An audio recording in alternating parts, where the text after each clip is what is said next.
What's up, Survivor Now people? My name is William West, and with me, we have the one and only, kind of mysterious, and completely sober at the Bryson Wendell presents Josh Elliott Pickle. Now, Josh, we met up last week on Wednesday. We saw the finale of Survivor 48. And we had a fun time. Did you have fun at Bryson Wendell? Do you remember Bryson Wendell presents, Josh?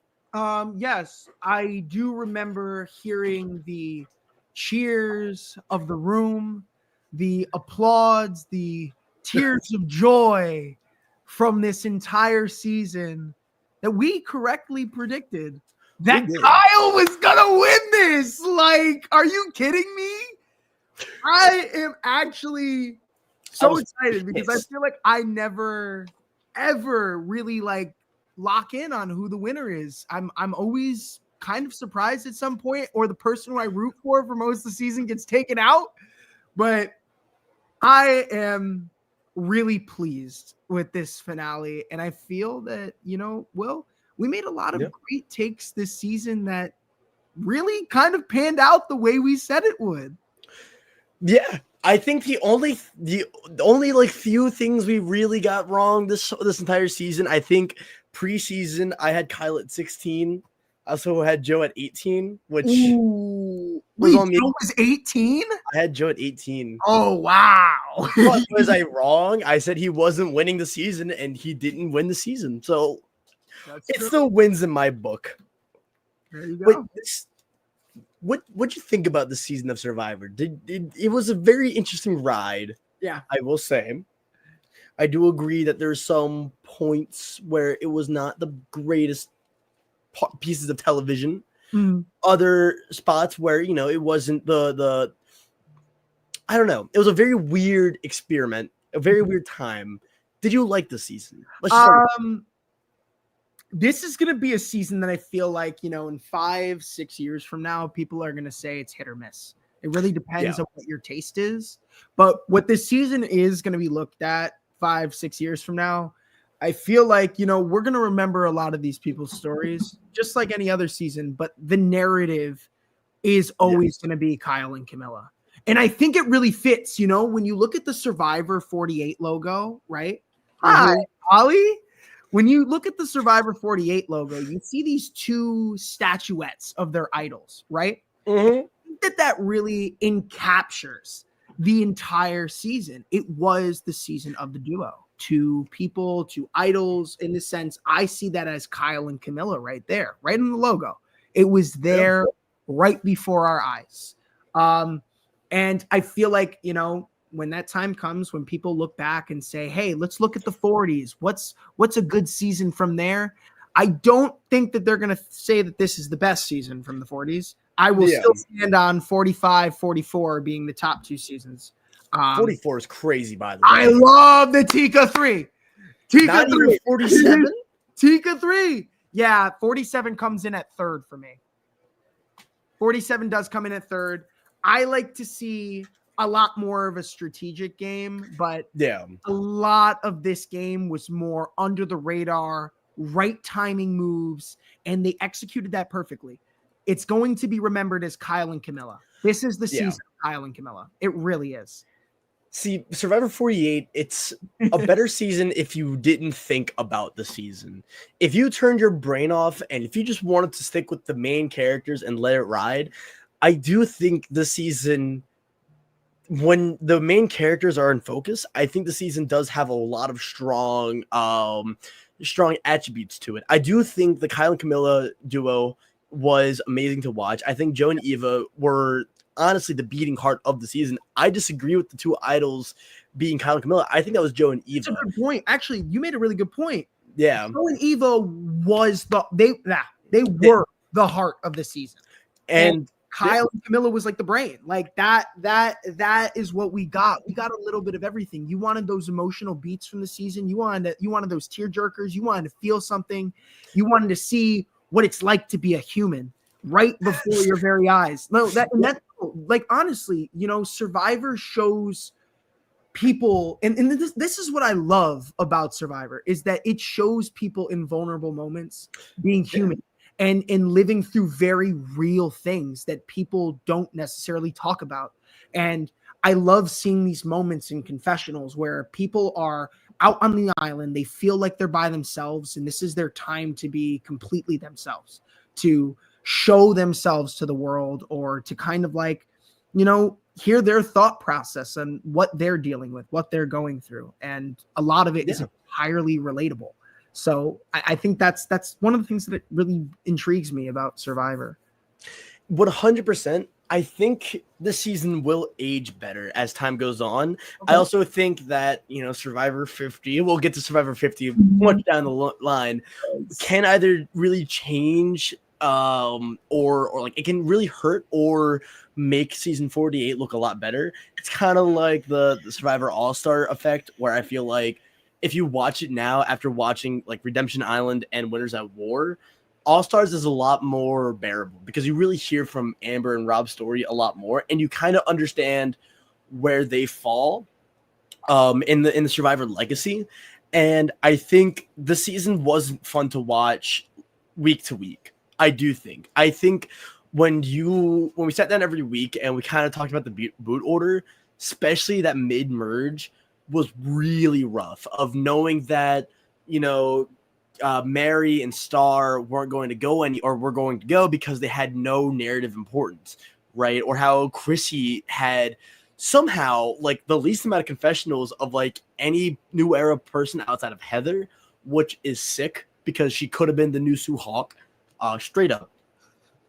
But I think if you rewatch the season in one go, kind of like what I did with South Pacific, you do see a lot of stronger narratives that come out, and you understand who to really pay attention to and who to not pay attention to.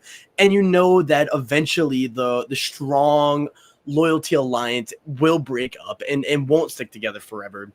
And once you know that that's going to happen and you know how the season ends, it kind of makes everything else a little better, I think, personally. But I think the season really was strong when it came to the Edgic discussion. I think this season was really fun to stick with a winner pick and argue and disagree with people because, me and Josh, we kind of butted heads the whole season. I was a Shaheen truther. I thought he was going to go the distance. I thought he had the New Era complexity. Turns out it was Kyle, which, you know what? Fair enough. But I don't know. I don't know where I'll rank it. I think it's still a weaker season because I think coming off the heels of 46 and 47, which I think were two phenomenal seasons of Survivor in their own rights, I think 47 is the best, most balanced season of Survivor you could watch at this point.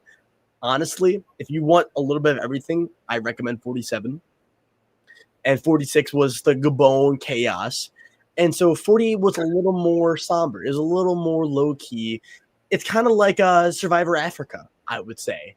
Is that a fair comparison? For what? This season, Survivor Africa? Yeah. I don't know. I don't know if I can compare this season to really anything.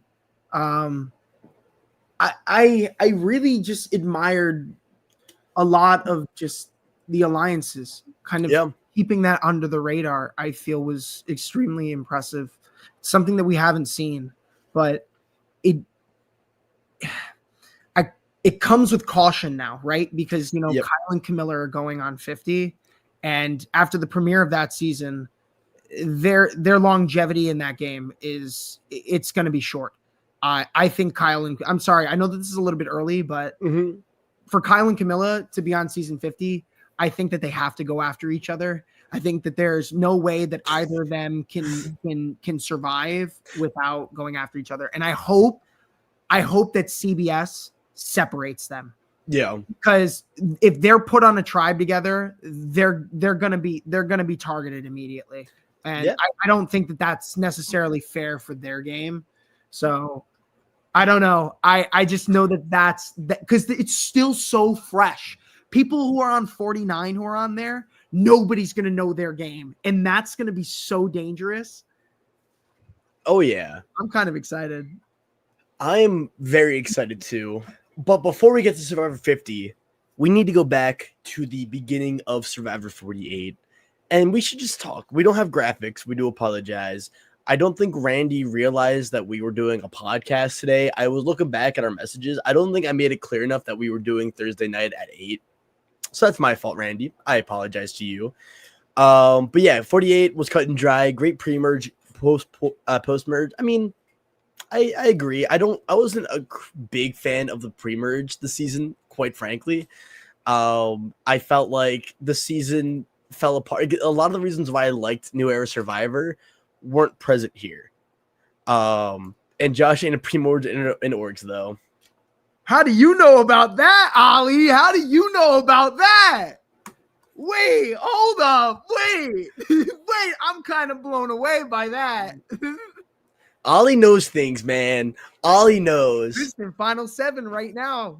Ooh. Just saying. You should message me what org. And but no, so we don't have the graphics. However, I wanted to just kind of loosely talk about a lot of the pre-merge boots. Stephanie was the first boot of Survivor 48. And so what do you think about Stephanie? She was kind of, it's hard to say like edgically what happened with her because we didn't get a lot of Stephanie, and I just feel like that was more an alliance thing. Stephanie wasn't on the right side of the votes, and Say, I don't believe, trusted Mary at that point. So Say completely flipped the narrative. Yeah, I think that honestly, I feel that Stephanie, I feel that Stephanie wasn't realizing how fast maybe the tribe was needed to keep up.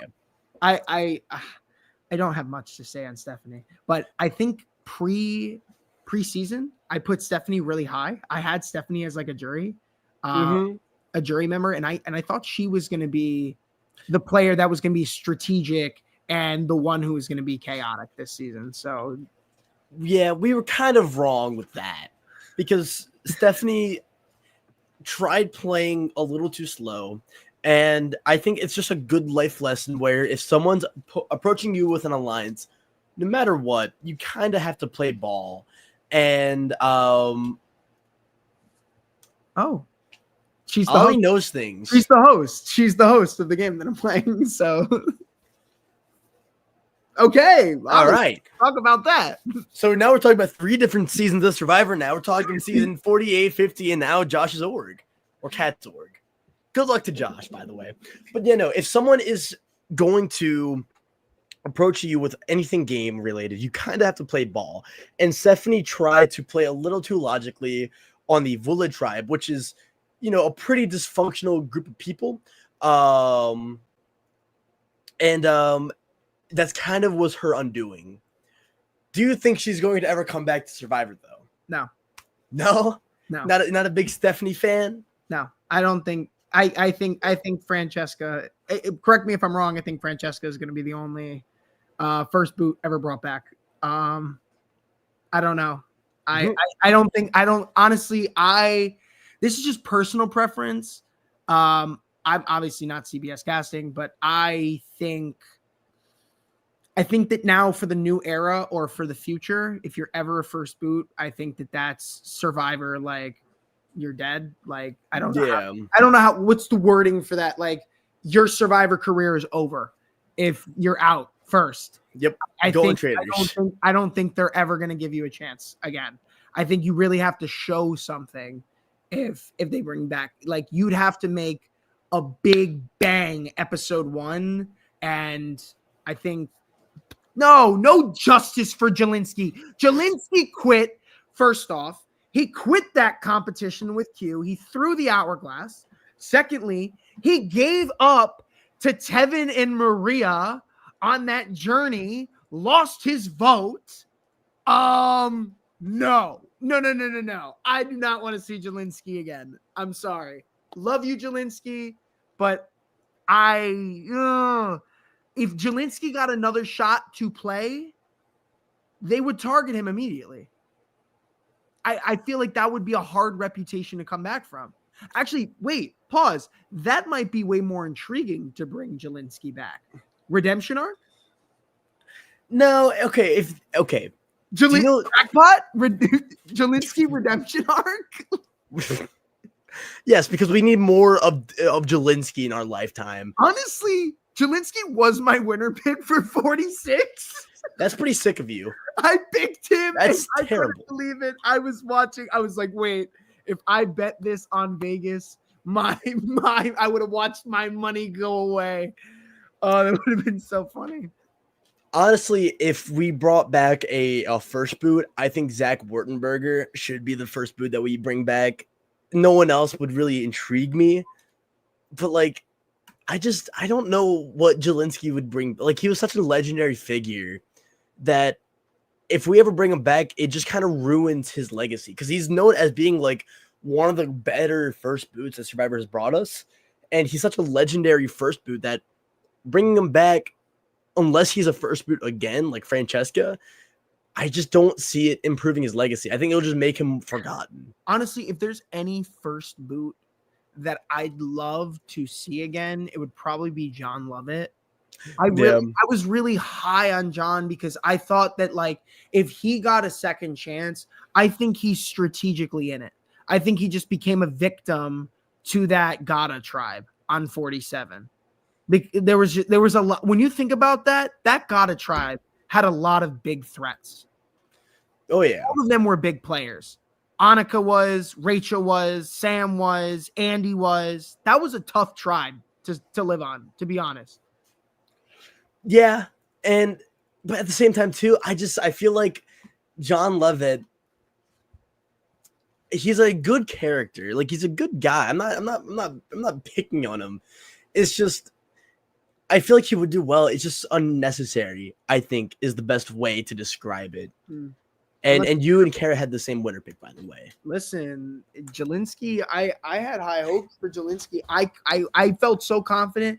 I went to Instagram and I said, my winner pick will 100% make jury. And then I had people that same night when I didn't watch that episode say, ooh, this aged well. And I was like, oh no. Yeah. Oh no. I think I was coming back from rehearsal that day. And that was painful. That was a painful day, Will. I'm sure it was. Just like the pain that Stephanie's feeling right now, where instead of talking about her, we just talked about Jelinski for like 20 minutes. Sorry, Stephanie. Anywho, want to talk about Kevin now? Yes. The guy who showed so much promise and then immediately flamed out halfway through. What went on with Kevin? Kevin tried to make a move happen. And I think it was timing that really got to Kevin here. And a tribe of 5 trying to go after the one with the idol probably isn't the best idea. And yeah, I just, for me, I think Survivor is a game that you can really, really, really want to get somebody out, but the best players are the ones who can understand when's the right time to take somebody out, because even though you can take them out right then and there, is that the best time? Is it going to have backlash? Are people going to want to do that? If you're not hearing people want to do it, it's probably not the right time. And I think this was the situation with Kevin. He told the wrong person at the wrong time. Yeah, but even if he didn't, what does the Vula tribe look like? I understand they go for Mary, but we saw the next vote that Mary had a successful shot in the dark. So who goes in that scenario? Because also Kevin and Mary were pretty tight at the time. And, Say used her idol. So who goes on Vula tribe if Kevin doesn't try to make a move on Say? Would it be Cedric? Well, he need to stick with Mary, but then he'd have to have the flip. I don't know. I don't remember where Justin was on that period, but I remember that Justin was always a player who stayed in the middle of the tribe. He was always kind of right in that middle ground. Yeah. And it's hard to say with the early dynamics of Vula when Say pretty much dominated that tribe and spread fear into it with that idol. It was either Mhm. me or against me, would say. You're either with that alliance or Say's gonna want you out. Um, so it's really hard to tell, but sometimes let's do this. You did this too. You brought up South Pacific. I just started watching HVHVH. I'm not gonna say it Good. all, but I just started the first season. But it's like, let's talk about that first move that Chrissy did. Chrissy could have worked with Katarina, but she said, I'm not gonna play the super idol because it's not gonna put a target on my back. And I think maybe if Kevin just said, hey, let me just trust this alliance. It's not going to be me. Let me survive another day. Let Mary go. Look for the tribe swap. There's always going to be an opportunity to meet someone else. You don't have to, like, you can hate your family, but you don't have to live with them forever. Yeah. Which I think is the greatest way to describe 48. I feel like, especially in the pre-merge, we see a lot where a player will make a move that we think is a mistake, and we're like, she should have done something else. And then the person who goes next did that move. So, like, Stephanie's big mistake was not playing ball with Say and then, like, not, playing strategic and trying to be under the radar. Kevin's big mistake was, going too over the radar and trying too hard, which, we can also say about Justin, right? Because Justin didn't tell Cedric that he lost his vote, which was a small part of why Cedric flipped on Justin, not the main reason. I'm sorry, that Ollie comment is hilarious. I really wish I wish we had like pictures that we can show, of the with dot. that. Oh, but did Todd? I saw a post or something of a Pop Funko remake of Kevin doing the dive. I thought it was Todd who did it. Honestly, it's hilarious. I gotta see if I can find that for you. Please do. Please send it to me. I will. I have to. And also put it on your Instagram. You can follow Josh at Josh Elliott Pickle on Instagram, and you can see what all he's doing, guys. Josh is doing great, by the way. But Justin was also a really early favorite of mine because he looked like he can go the distance, and he actually kind of looked like he could be playing a really good under the radar game. He had the McRae vibes of being the pizza boy that was under the radar. He was quieter, and then he kind of just got screwed repeatedly and again and again and again. And I don't know the full extent, but there was a lot more to Vula Night 3 or episode 3 Tribal that kind of left Justin screwed over the game. I don't believe that he just gave up, especially like with how active he is on Twitter. Like, he doesn't seem like a quitter. And it kind of just left him in a weird middle ground where Justin kind of existed for 3 episodes and then kind of just left quietly. What happened with Justin? I would say, okay, the way that Justin went out is a situation that I could say, hey, listen, this is a guy who can come back for a second chance season. But here's why I don't think that I don't think we're going to see Justin again.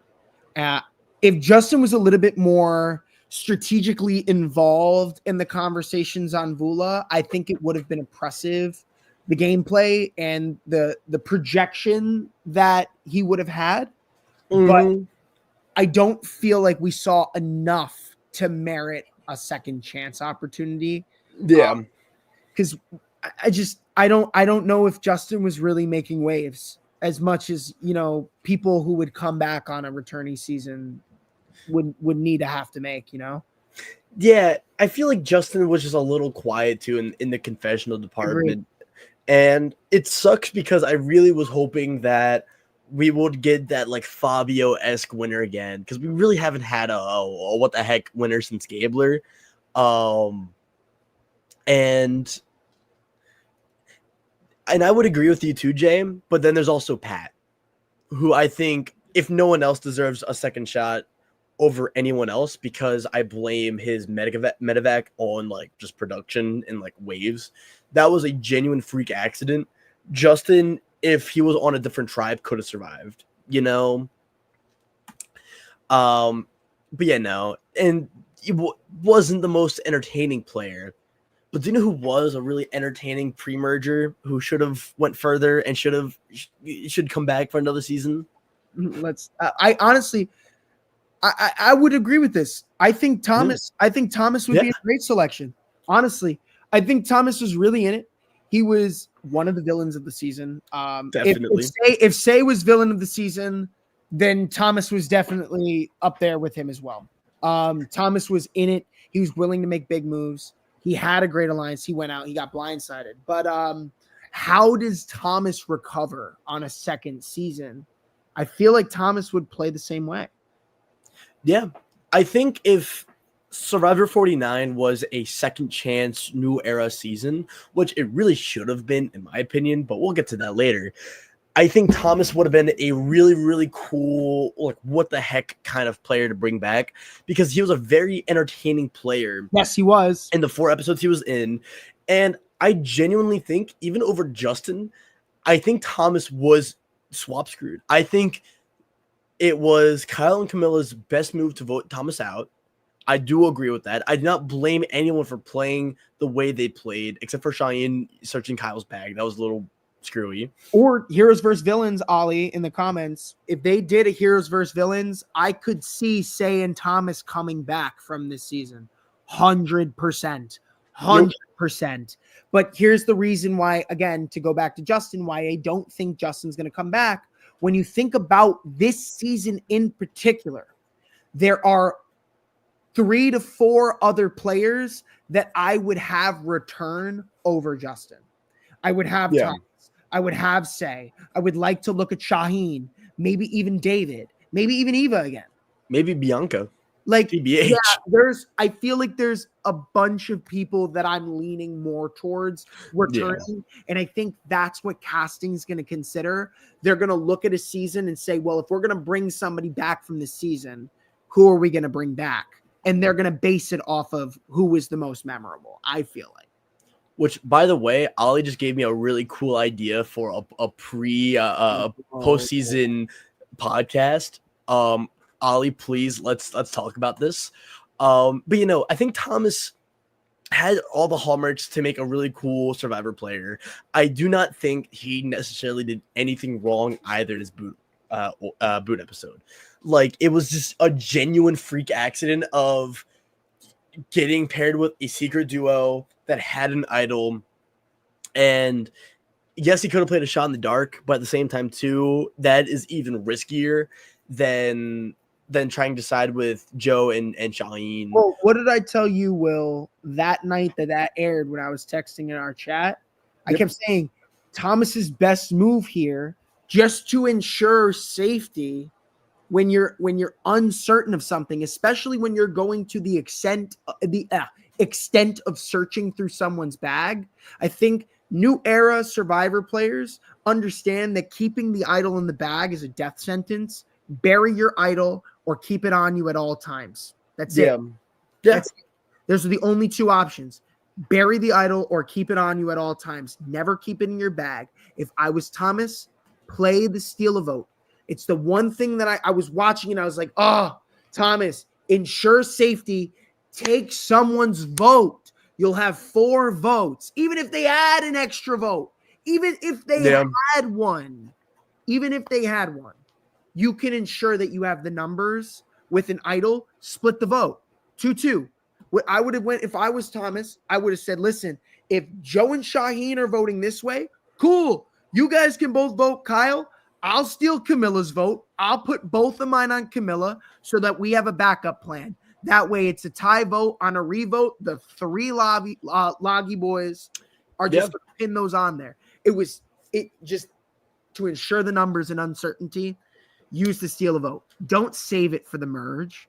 Use use an extra vote. Use a steal a vote early to build the numbers in the merge. The idol's the one you got to be a little bit more careful of. But like, that's what I want to see more of. I want to see more of people who are willing to jump the gun and make a play. And Camilla jumped the gun. They made the play. Camilla's read, her intuition on that steal a vote was incredible. 100%. Incredible. It's like, honestly, I'm very excited to see Camilla again because she was such a strategic player that I wish she had more of an opportunity. She's an underdog. People rooted for her. People wanted to see her win. Real quick too, Kimberly says for second chances, I like David, Thomas, David, and Mary. I would love to see David again because I love David too. David's a good pick, a good comp beast, but also a little bit of a villain arc. I would say he's more of a villain than a hero. I'd like to see him as a hero because like I feel like I could understand where he was coming from in some of these points. I defended him on a lot because I think, intuition and perception comes first. David was the only person on that cast who clocked Kyle and Camilla, the only person who said it. And I think that needs to be recognized because that's good gameplay. That needs to be honored. Yeah, 100%. And I have a lot of things to say about David because David was actually low-key my favorite player this season. Love David, yes. But there's also Charity, who, Josh, how are you feeling about Charity? I was rooting for Charity for a long time. Ooh, this is tough because I was rooting for Mitch. I thought Mitch and Charity were gonna have like something that was gonna actually dominate pre-merge, and I watched that slowly fade away. But for Mitch to lose Charity and be at the bottom that whole time really conflicted me with that whole dynamic. I think Charity got sniped real early. Camilla put a target on her back and kind of ran with that. I think that was the turning point for what the Siva 4. The 4 people that was created was because Camilla pretty much said, "Hey, look, Charity wants to throw people under the bus. Let's make an alliance out of this." Yeah, an alliance that ultimately got overshadowed by another Siva 4, which I think is really funny to mention. But Charity, I thought could have been a much better villain if she wasn't overshadowed by Thomas and by Say, and if she didn't have a rivalry with, at the time, like the most over the top positive player, the most rootable underdog in Eva. Because don't forget, like, I feel like a lot of fans turned on Eva as the show went on because she was in like the dominant position and everyone hates the overdog. But like Eva originally, when it was still on like the Logi tribe and then eventually the original tribe swap, like Eva was a big underdog. And Charity beefing with her and like them not getting along kind of doomed Charity with ever having like good visibility, good screen time. But I kind of felt like she should have leaned into it a little more, personally. I hear you. But that is to say, there is a bigger villain in our midst that we should probably talk about. That is to say? That is to say? That is to say. That is to say. We have Say next, who, love or a hater, there's a lot of things we could say about Say. As Ollie said as well, Heroes v Villains pre-merge edition. If we were ever doing a pre-merge Heroes versus Villains, Say would be cast on the villain tribe probably first. Her and Natalie Cole, 100%. Bring them both back. Honestly. Say, I wasn't the biggest fan of when the season was airing because I don't like when players get a lot of screen time and it feels one-sided. It's the same thing I had against Banu in 46 as well, where when one player takes up a lot of screen time and then gets voted out early, it feels not as rewarding. However, it is a part of... I can't. Always be an icon, a legend, and a mother. I mean, Ollie, I don't blame you, man. Say was really fun to watch. And I appreciate a player who has such tenacity for the game and a player who will do whatever, whenever, however. And looking back, Say was a lot more entertaining than I gave her credit for, especially now knowing where she ends up. Oh, yeah. No, I think I said this to you as well, Will. Say, when you think about it, Say was the entertainment of the season for me. It was Thomas. It was Say. everything that transcribed after that didn't see much. I feel like the 2 times that I really was like, whoa, this is the game, was David and Shaheen, and then finale. Yeah. So I think Say is somebody who's going to be remembered for this season really, really well. Yeah. Honestly, I would venture to say she is the most memorable part of the season outside of Joe and Eva. I think she will be looked at as like the third most popular, memorable, even. As much as I love Kyle and Camilla kind of got screwed with screen time, and Kyle was a little vanilla in confessionals, I will say. No offense to Kyle. He's a great guy. But Say played very hard and was kind of the perfect closing chapter of the first part of Survivor 48, especially with her relationship with Cedric, who I love. I love Cedric a lot. Shaking your head? I like Cedric as a person, but as a player, I there was a lot of questionable moves. 100%. I think I wish Cedric would have stuck to their guns, because I think it was I don't know how Cedric could have played a better game.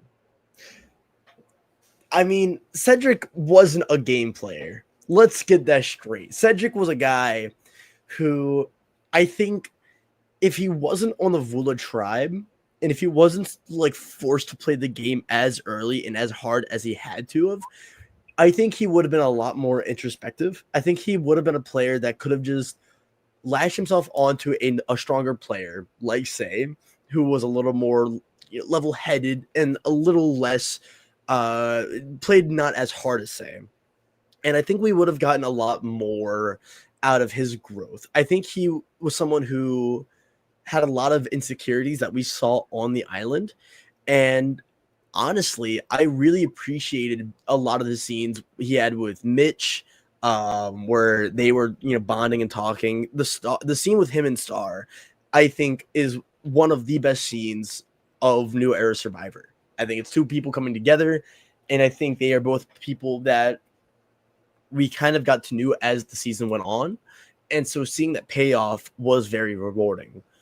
I do feel bad with how he, got voted out. He was kind of screwed with how the split tribe happened, because he was pretty much him against, the loyalty and honor alliance. And the only way he could have survived is if Kyle and Camilla wanted to make the move on Shaheen, which I honestly doubt that they would have made in the first place.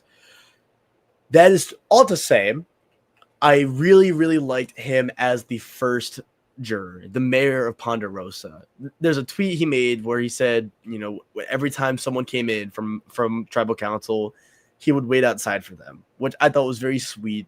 And he just seems like a really sweet guy. I love Cedric, and I think he should come back. TBH. What do you think? Do you want Cedric to come? No? I don't think he'll come back. He won't. 100%. I feel like it's tough. We just didn't see enough from Cedric for a second chance season.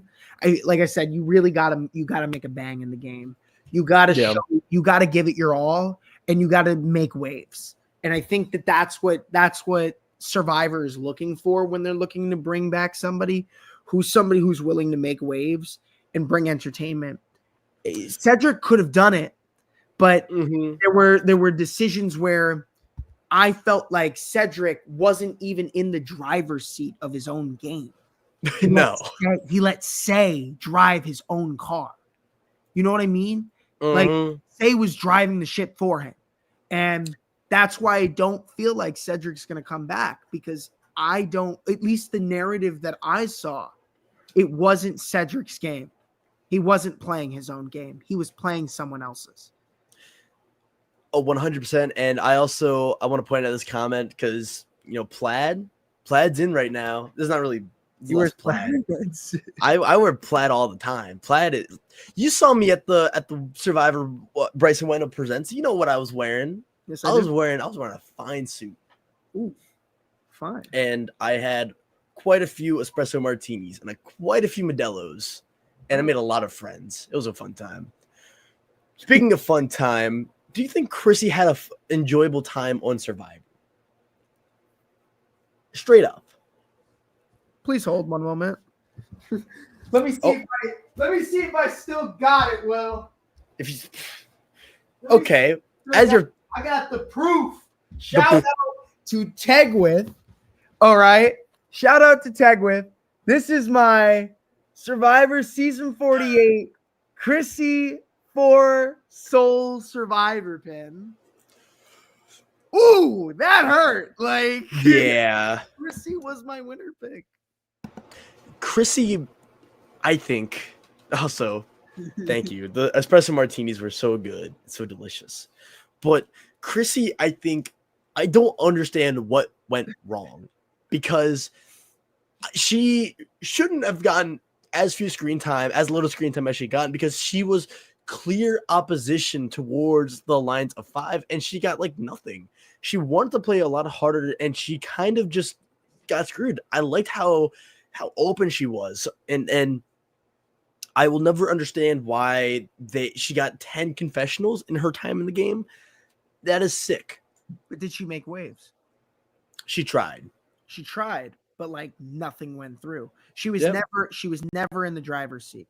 She had an alliance in her original tribe, but when she got to a tribe swap, never was in the driver's seat. She was never doing anything. And that's another thing. It's like if you're trying to make waves, you're trying to make a move, nothing's happening, but you bring it to a tribal and you say, okay, if nothing's getting through, don't bring it up to the open because that might put a target on your back. And that's what she did. She said, I want to go after the big, strong people because they're the threats. And that's what they do. I think this is what we talked about. Chrissy made a comment at Tribal Council that said, well, something along the lines of, this happens in previous seasons. Why can't it happen now? 100%. This is season 48. It's about reading the room. And I think that wasn't the right time to say that because that wasn't the narrative of where the season went. The season wanted to keep the stronger players, the bigger threats around. So there needs to be another angle that you need to attack at. You got to look at an alliance. You can't push that you're going after stronger players because all the people who perceive themselves as stronger players, the people who think that they're stronger are going to feel hit by that. They're going to feel that they're targeted. And that's why Joe was like, whoa. That's why David was like, whoa. That's why Kyle was like, whoa. That's why all of them were questioned by that.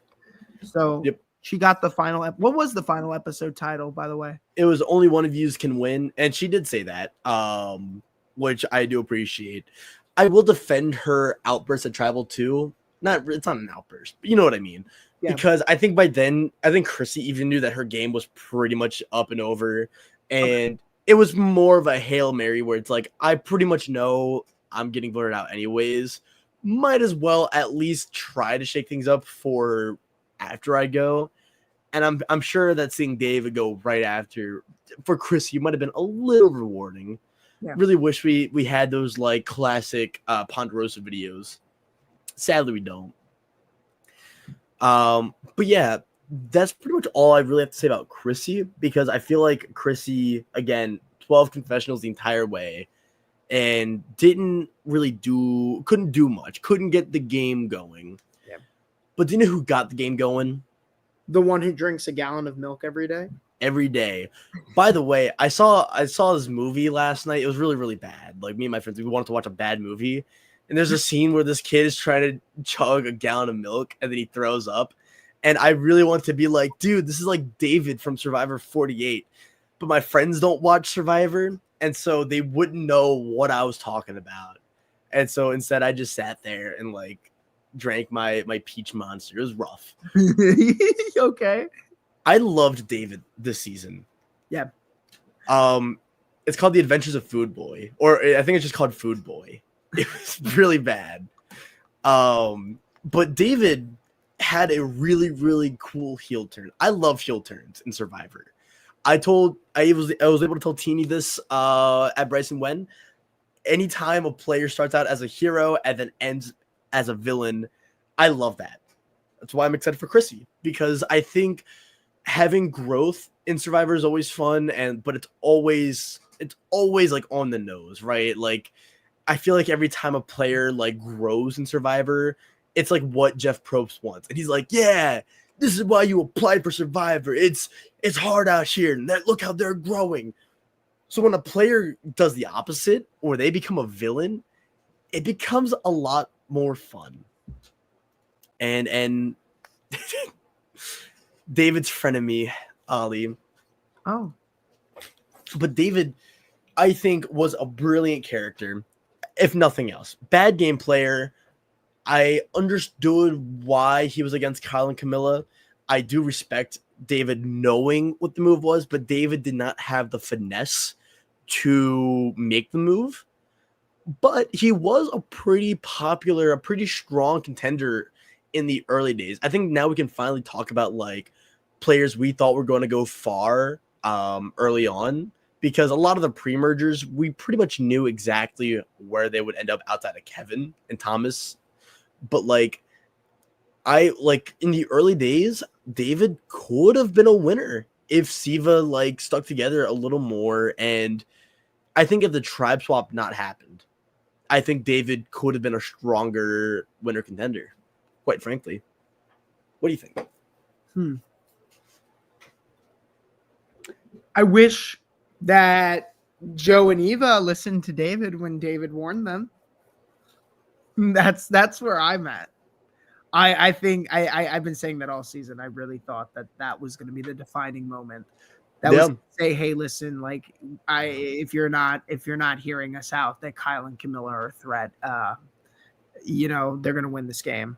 I thought that was going to be something that David was going to bring. Honestly, you know what I would have liked to say? This is a hot take. Yep. If I was David, I feel like David would have had, based off of what we saw on that edit, I thought David would have had an iconic jury speech. I was waiting for it. I was waiting for David to give the jury hell. And if he did that, I'm willing to bet you that David would have been a returnee on season 50. If he did that, if he showed that he was a villain and he really ripped into them, it would have been like a Penner level. I was expecting a monologue. But it like he went like this. He gave like the look. He went, I'm gonna do it. I'm gonna do the David look. Ready? Or like the I'm just kidding, guys. I'm just kidding. I love this. What are you doing? Rip them to shreds. Make them eat each other alive. Like, come on. I feel like I would have been on Ponderosa. I would have been writing my novel. I would have had it. Oh, I would have rehearsed. I would have been in that mirror rehearsing all day. Another wicked stepmother speech. Well, honestly, I would have loved to see. I'm sorry. I know it's Josh and I keep forgetting. His name. What is his name? Wait, what are you talking about? Wicked stepmother speech. Reed. Dog. Reed. I want to see Reed come back. This guy claims to be a Survivor fan. TBH. I only watched seasons once. I one more question too about David. Let's say he does come back, right? Do you think he leans into being a hero again? Do you think he's going to, South Pacific coach it all? No, or do you think he's going to understand what I think went he's wrong? going to realize that he needs to put himself in a position where he's in the power seat. He's got to start being on the gas pedal of the alliance. Start out hard. Go in, say, hey, you here, form this. Make something quick, but he's got to make sure that it's his voice that's putting in the power. He's got to have a little bit more on the gas pedal, because I think he let other people make decisions for him. And at that point, when you're seeing like a Joe and Eva running the show or something like that, split the duo up, split it up, because at that point he was hoping that Joe and Eva, he relied on them. He was hoping that they would trust him. And it's at that moment when you think you could trust a duo, you most likely can't. So Am I here alone? Oh, whoa. Hi, Will. Don't know what happened.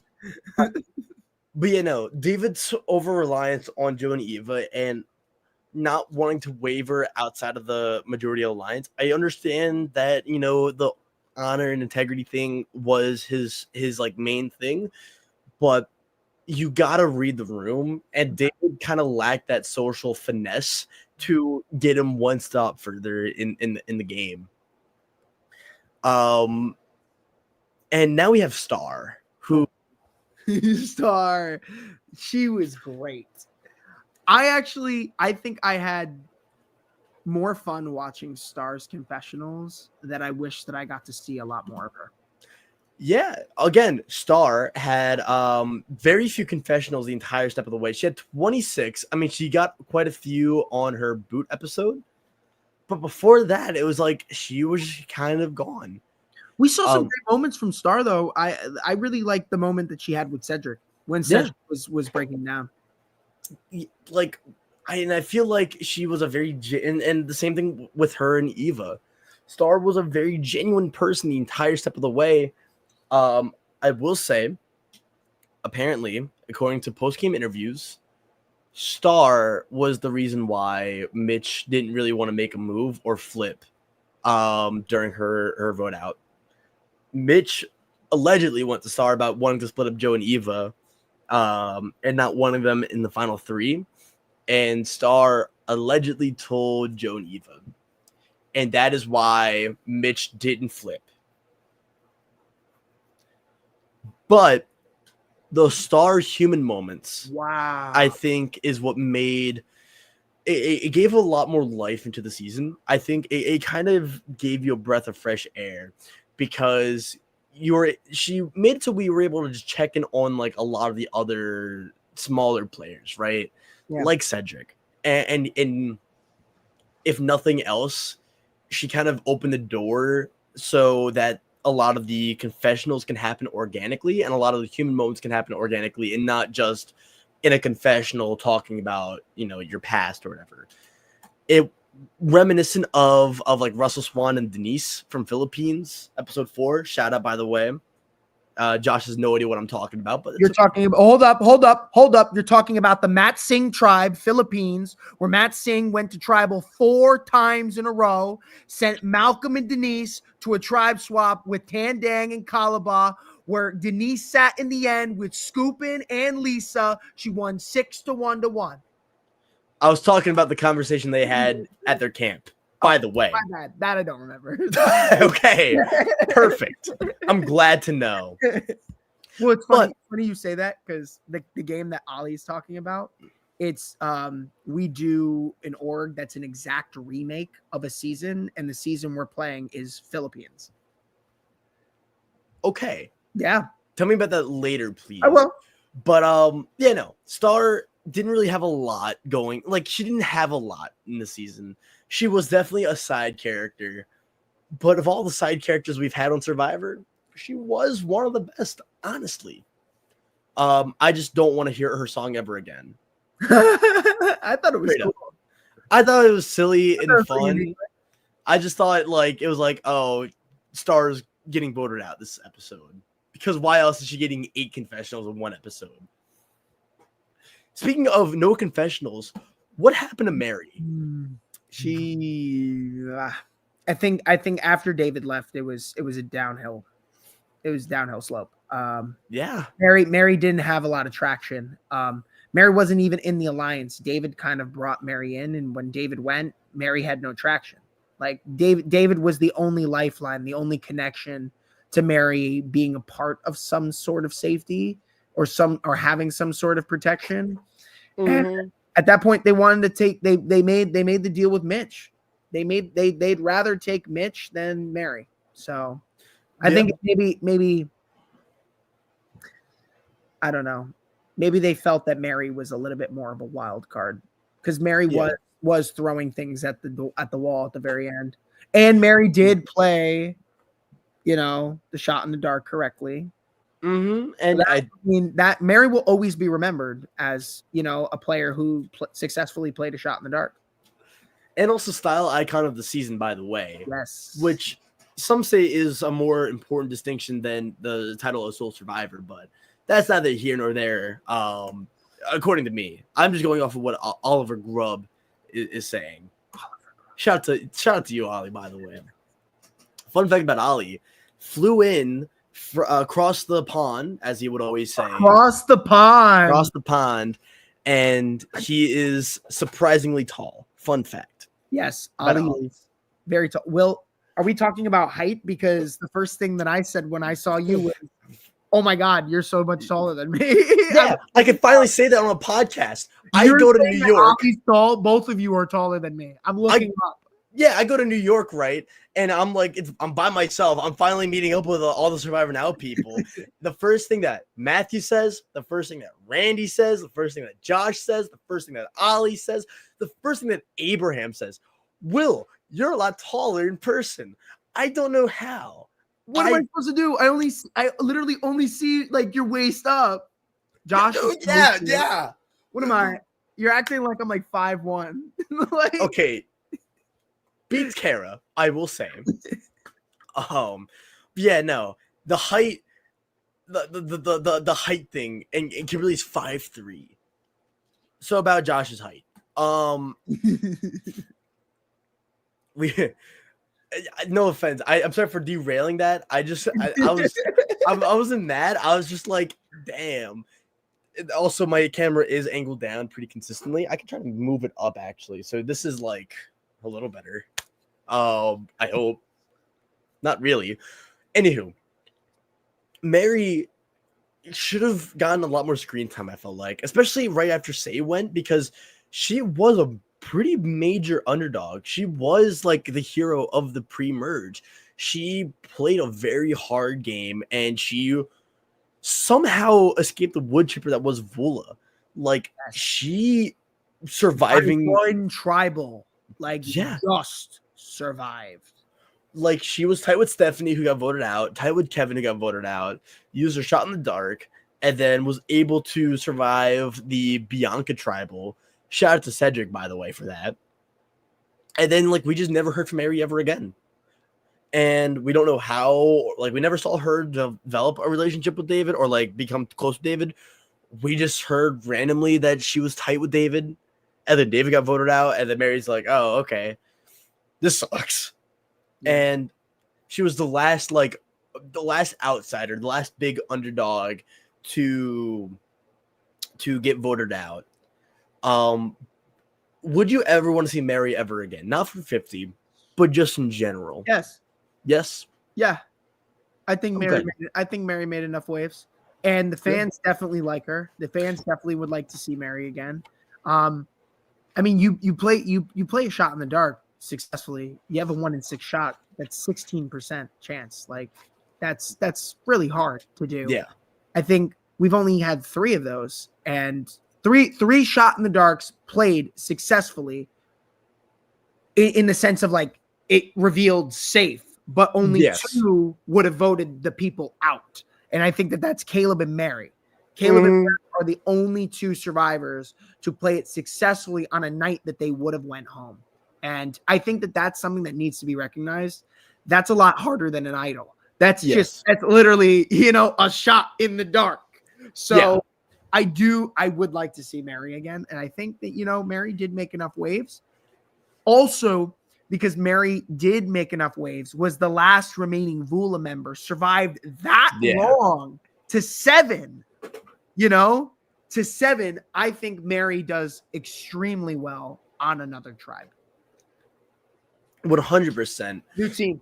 I just think Mary was stuck on the wrong season, honestly. Yes. Mary was. If anyone is a victim to being stuck on the wrong season, Mary is it. Yep. It's Mary. Because she started off in the wrong alliance. They blindsided Stephanie when she wanted to work with Say, or was open to it at the beginning. And then like Say didn't trust her. Like chasing around the jungle. Let's not forget about that. Shot in the dark. Like, I would honestly let's talk about that too, Kimberly. Yeah. Caleb was somebody who I thought you could have seen for a returnee for For 50? Yeah, for 50. I Caleb was a very golden retriever like player, very social, yeah. really, really invested. I would say. I hope we see both of them come back. I do like I really think it shouldn't be one or the other because I don't think they are a similar archetype. I just think they made similar moves. They got very lucky. And I think that would be a cool duo. They could be like, hey, we both like survived from Shot in the Darks. Like, what's up? I think they both should come back. Yeah. But Mary was I feel like she could have been like I feel like there was a world where Mary gets a lot more confessional, it's a lot more screen time, and she's a lot snarkier than we got. Instead, just the last person voted out before, the Honor and Integrity Alliance had to turn on each other. And the first casualty of that was my man, Shaheen, who I am very sad about because I think that if no one else, he had such a new era winner edit, right? Because we heard from him every single episode. We constantly saw him describe everyone's relationships, right? Like, I don't understand why he was the one narrating Joe and David's relationship. That was a weird thing to happen. And I feel like in another season where Kyle doesn't win and Kyle doesn't try to vote out Shaheen the entire step of the way, then Shaheen has like the most new era of the winner edits. Because again, he had that negativity with episode 4, and I thought he was a lot more strategic if he wasn't on a season that had honor and integrity on display every step of the way. Here's the thing. This is tough. Yep. Because you have 3 people returning from this season, and Shaheen isn't one of them. Mm-hmm. That's really concerning. What that tells me is that Shaheen really wasn't in the power seat. He had a lot of information, and a lot of people liked him as a social player, but it concerns me that Shaheen wasn't brought for that season, because I feel like he would have been the strategic player to bring back. But they brought back Joe. They wanted to give Joe another shot. And was it Ollie? Ollie, I think it was you who brought up on the podcast on Wednesday, Survivor has this casting archetype. Yep. Am I right? You brought up, like Survivor really does look for that all-American hero, the family man, the one who really represents like what the American dream is. That's why D is there. That's why, that's why Joe is there. You're right. It is that archetype, and I agree with that. That is an archetype that Survivor really does look for. They look for the, okay, listen, I consider myself the nerd, okay? But like, the nerdy underdog, who's like super strategic, who may not be good at comps. And then you have that all-American strong, badass hero, who's going to come in and is going to, boom, punch you in the face. Yeah. Hiya. Ha ha ha. Pwah. Like, so that I see that. I see that. Yeah, you see that? And that's what they looked for, I think, when it came to season 50 cast. But we'll get to it. But we'll get to it. I wanted to see Shaheen come back. I would have loved to see him come back. I agree with you. There was a lot this season that he showed that he was capable of. But I feel like Shaheen will either come back, or if we don't ever see Shaheen again, it's because maybe he was just one move away. That was like solely his move that could have earned him that spot. And the confident, I feel like Shaheen. That's what I'm looking at. Exactly, like exactly. Yeah, Ollie, that's exactly what I'm talking about. That's the archetype I'll be looking at when we get to that. Yeah, I feel like what we're really missing is like a smarmy strategist. I feel like Shaheen was really confident in his game. I think part of the reason why he wasn't brought back is because I think production knew that Joe and Camilla would have been 2 really popular players. I think Camilla was really popular in the eyes of the super fans. Like every fan, everyone who like would go on like Bryson Wen, they loved Camilla, and then Joe was clearly going to be the favorite of the casual fans, right? Go on Facebook.com, even people who don't watch Survivor, they love Joe. And I don't know why they brought back Kyle, TBH. I think that was maybe they just wanted a new era winner with Dee. And it's interesting. It's interesting that Kyle and Dee are the only winners that they brought back. Yeah. That's interesting. And not Jam Jam. That's what I'm saying. Thank you. Because why is Jam Jam not there? Sorry, no disrespect to Kyle, but I would have loved to see Jam Jam. Yeah. Honestly, there are a lot of snubs. A lot of snubs. This is like I love the Oscars, but the season 50 cast was like my Survivor Oscar snub, Who got snubbed off that list? Because I know that some of these people deserve the Best Actor, Best Actress award, and right now it's looking like supporting actress and actor. That's what it's looking like to me. It's looking like the supporting category, not the leading. Yeah, but I'm sorry. Yeah, it's all good. I just we don't know about 49. That is a good point as well. I doubt it. I told Josh this. We're not going to say who's on 50 from 49.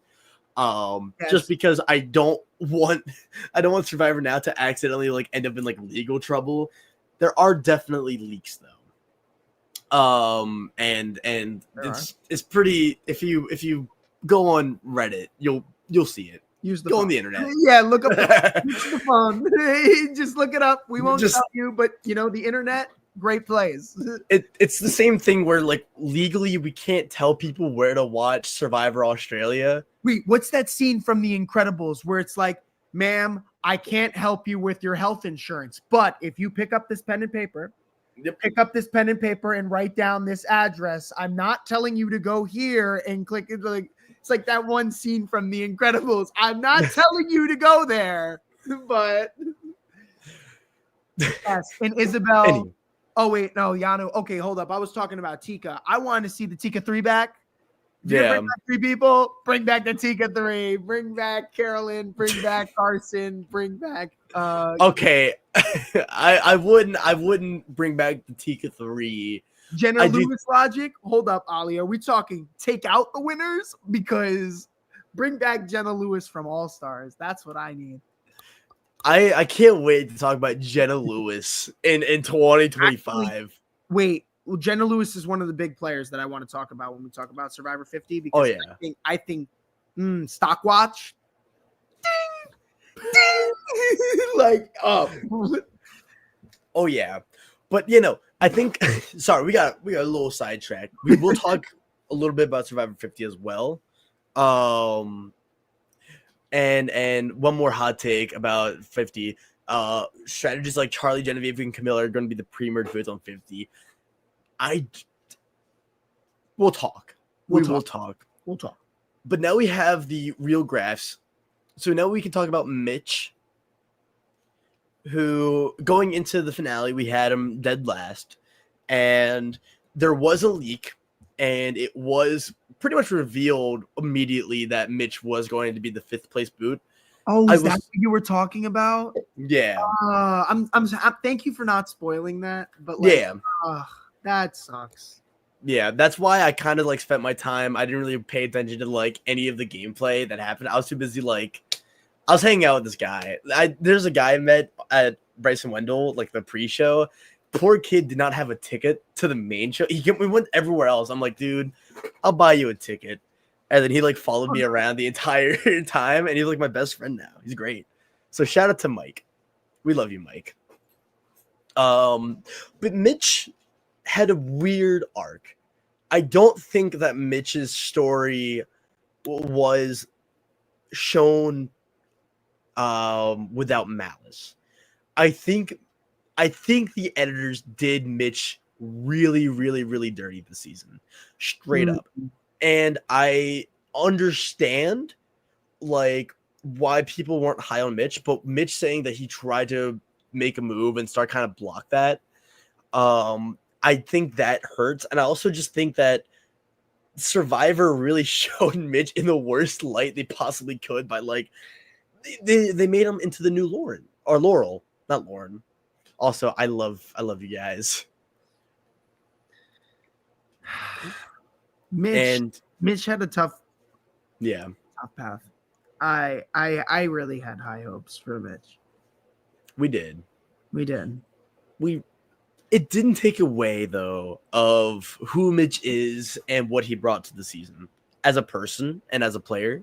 I think that there was a lot that Mitch should be proud of this season. Yeah. Actually, I thought about that. I mean, you know, from pre-merge, we saw Mitch as like a comp beast. And when I saw that challenge where, you know, you had to throw that ball through the hoop thing for immunity that Mitch played. I honestly, I thought Mitch was going to take it, but ending with the puzzle, that's where I was like, Camilla can probably come back from this. But I feel like we really got to understand Mitch. We did a lot. I don't know if we're going to see Mitch again. Probably not, but if we will, because clearly someone on production, some editor hated Mitch for no goddamn reason.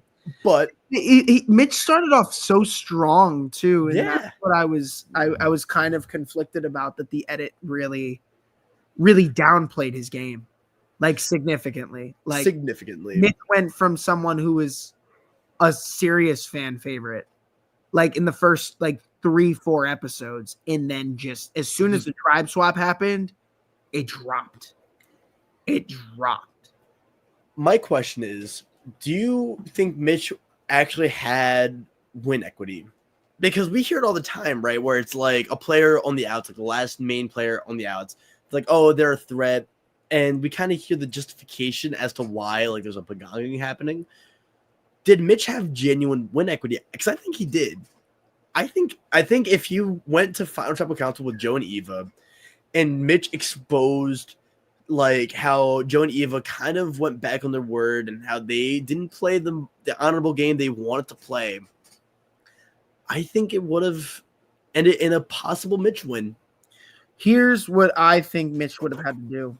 He'd have to win out. Yes. He'd have to show the jury that he took himself to the end. And 100%. What he needs to do is, if he wins an immunity, he needs to take the risk and say, if I don't make a move, I'm still going to be the next to go. I have nothing to lose. But if Mitch has an immunity necklace, he can go up and say, hey, listen, we need to get out Joe now. Now. We have to get out Joe. And we got to make a move now. And Mitch needs to start pushing hard on people. I think he needs to start saying, listen, we need to make a move. I need to make a move. Wake up, people, and get some sort of rally cry going. But at the same time, too, I think if Mitch wins Final 5, I think Camilla goes home. Honestly. I think Kyle would have cut his losses and just said, like, I need Camilla on the jury. Well, then if Mitch wins all the thing, what does the final 3 look like? I think what could happen, it'd be in Mitch's best interest, just cut Camilla at 5, win Final 4, take Kyle out. I think what Mitch has to do, if he wants to win the game, he wins immunity, gives it up, takes Kyle out and fire. Because then Mitch can say that he had the honorable alliance of Joe and Evo turn their back on all the outsiders, or turn their backs on like Shaheen and Kyle and you know, and how Mitch had to, you know, put his head in the sand and wait and win the competitions, and he had to take matters in his own hands. And I think Mitch can articulate that. I just think that he had to win out, and he had zero social capita in that Final 5. Can I be honest with you, Will? Yeah. This is probably going to be crackpot, but this is my own personal theory. Okay. I am a strong believer that anybody who sits in the end of the game can win the game of Survivor. It is 100% based on how you explain your game. Yeah. You need to have explained your game saying, I made moves with purpose. And you need to own it. You can't be afraid of it. You got to let people know why you made a move. You can't say, oh, I did that. No. Tell people why you took them out. Tell people why you went against them. If they threw out your name, let them know that. You know, you have to come into that game giving everything you got and say, this is how I played. And I'm proud of it. So I think anyone in the end, if you got an opportunity to plead your case to a jury, you have a shot. But you got to think of a narrative and come up with something that encompasses your entire game and make sure that it triumphs over anyone else's. You know, especially if you're on the bottom, you have an even stronger case, because why are you there if you were on the bottom for so long? If you can defend yourself and plead your case, I think anybody in the end can win. Yeah. And Jay asks, what if you never made moves? Wait, like what I said earlier, Mitch goes and shows the hypocrisy in Joe and Eva's gameplay. And I think you give the jury what they want to hear. If the jury's mad that Joe and Eva, spent the whole game preaching honor and loyalty, and they took all of them out, and they took them out, then Mitch has to say, like, I didn't, like, Mitch couldn't even say, like, look, I tried to make a move. I went to Star. I was like, Star, we need to split up Joe and Eva. Star immediately turned her back on me. Exactly. Eva had so many idols and advantages that I had to go with Kyle's plan to vote out Shaheen. And you know what? Everyone also knew where Mitch stood. Exactly. Mitch was never afraid to tell you where he stood. And that's something that Mitch can say. You know, I never turned my back on anybody. I was an outcast from the beginning. Yep. And I'm sitting next to the two best people who wouldn't vote each other out that I kept telling you to vote out. But guess what? I made myself come here because I kept winning out. I won 2 immunity competitions at the end. I beat Kyle and Fire, and I'm sitting next to the best here because they were the two that kept riding that alliance and took all of you out. I didn't make the totem pole. They did. And I still survived because of it. I think with a pitch like that, Mitch won the game. 100%. 100%. 1,000,000%, I would say, even. But yeah, it's just, does Mitch know that? It was the biggest question. Yeah. Sadly, ultimately didn't matter. But I really, really hope that as time goes on, people understand that Mitch was kind of done dirty by production and they don't hate Mitch. Because as we kind of saw with how the season ended, like, the players were right to not want to make a move, right? And we'll get to that too once we get to Kyle, especially. But, like, I don't blame Mitch for the game, because Mitch was kind of drawing dead regardless in that final 5. He wasn't going to get his way if he won the challenge, like Camilla would have went, I think. And so, yeah. Josh needs to write all finals trial speeches. I'll write them. Josh, I'll give you a few reasons why everybody should win. That's why when me and Josh go on Survivor 52 Blood versus Water, I'm voting him out first, by the way. Fun fact. I'll have an idol. What's the thing? You should always assume that I have the idol. You should always assume that I have the idol. All right, bro. You can find text on Discord or in a chat, but on an island. Looking at night, I'm gonna be digging. You're gonna be blind as a bat, dog. All throughout the trees. Yep. Anywho, next up, I'm just going to go in order of boot order. We have Camilla, who I had accurate at number 4, by the way. I'm just saying. Camilla I was not expecting her to have such an emotional fire making. I cried. It could have been the espresso martinis. It could have been the espresso martinis and Modelo's. I could have been in my feels, but I loved that ending for Camilla. And I feel like it kind of gave room for her to make a return. Granted, I wish he won. Everyone wishes Camilla won. I know, but here's the thing. Let me ask you this. Yeah. This proposes a question. This is for the viewers too. I'll give you two options. This is a would you rather. Yep. Would you rather be a Survivor winner and come back? No, hold up. Pause, rephrase. Okay, Survivor rephrased. winner and never come back. So you win one season. Let's say it's like somebody who never came back and played again, right? Yeah, Like, Chris Daughtery. We'll say Natalie, for example, right? One Yeah. player who never came back. Or would you rather be a Survivor player who's played at least 3 seasons, but have the opportunity to win the second or the third? Well, I would believe if I knew for a fact that I wasn't winning, I would win once because that's like I would want to play multiple times. I would want another shot to play. Yeah, but then I feel like I could just be like Jeff Varner and like never make jury.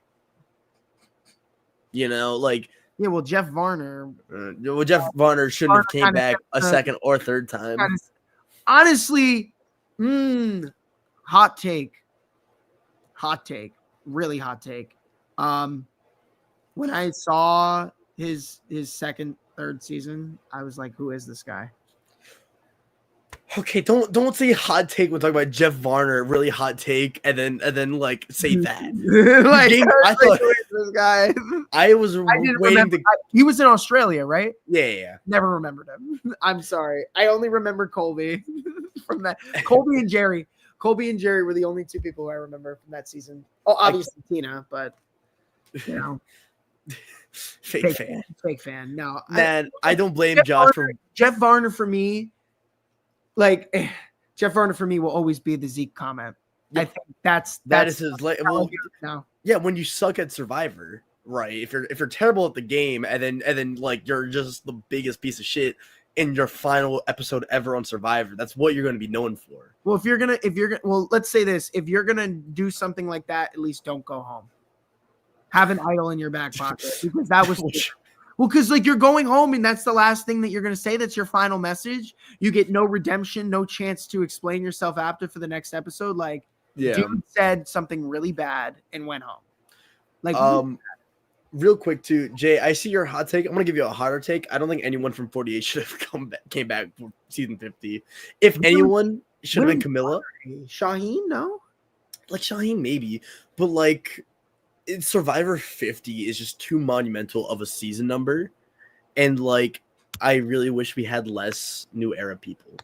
I mean, like, okay, I don't hate the idea of like Survivor 48 people coming back, but if I made the cast, I don't think I would have brought back anyone. Do they think that they maybe needed younger players? Was that why they maybe brought 100% in new era? Because maybe that's why they brought in the mix of the new era, because of the younger players. Because like you're bringing back Stephanie and Colby, like these are players who their first seasons were like 20 years ago, 25 years ago. Like they're not compete. Like Colby is not going to be competing at the level that Colby competed at in Heroes vs Villains. Like we're not going to see the same Colby again. Colby needs to come back and play a game like Australia. That's the only way that Colby's going to have a serious shot at winning this game. But I don't want to take away from Camilla. I do think that Camilla played an excellent game. If Camilla sat in the end, I think Camilla wins. She does.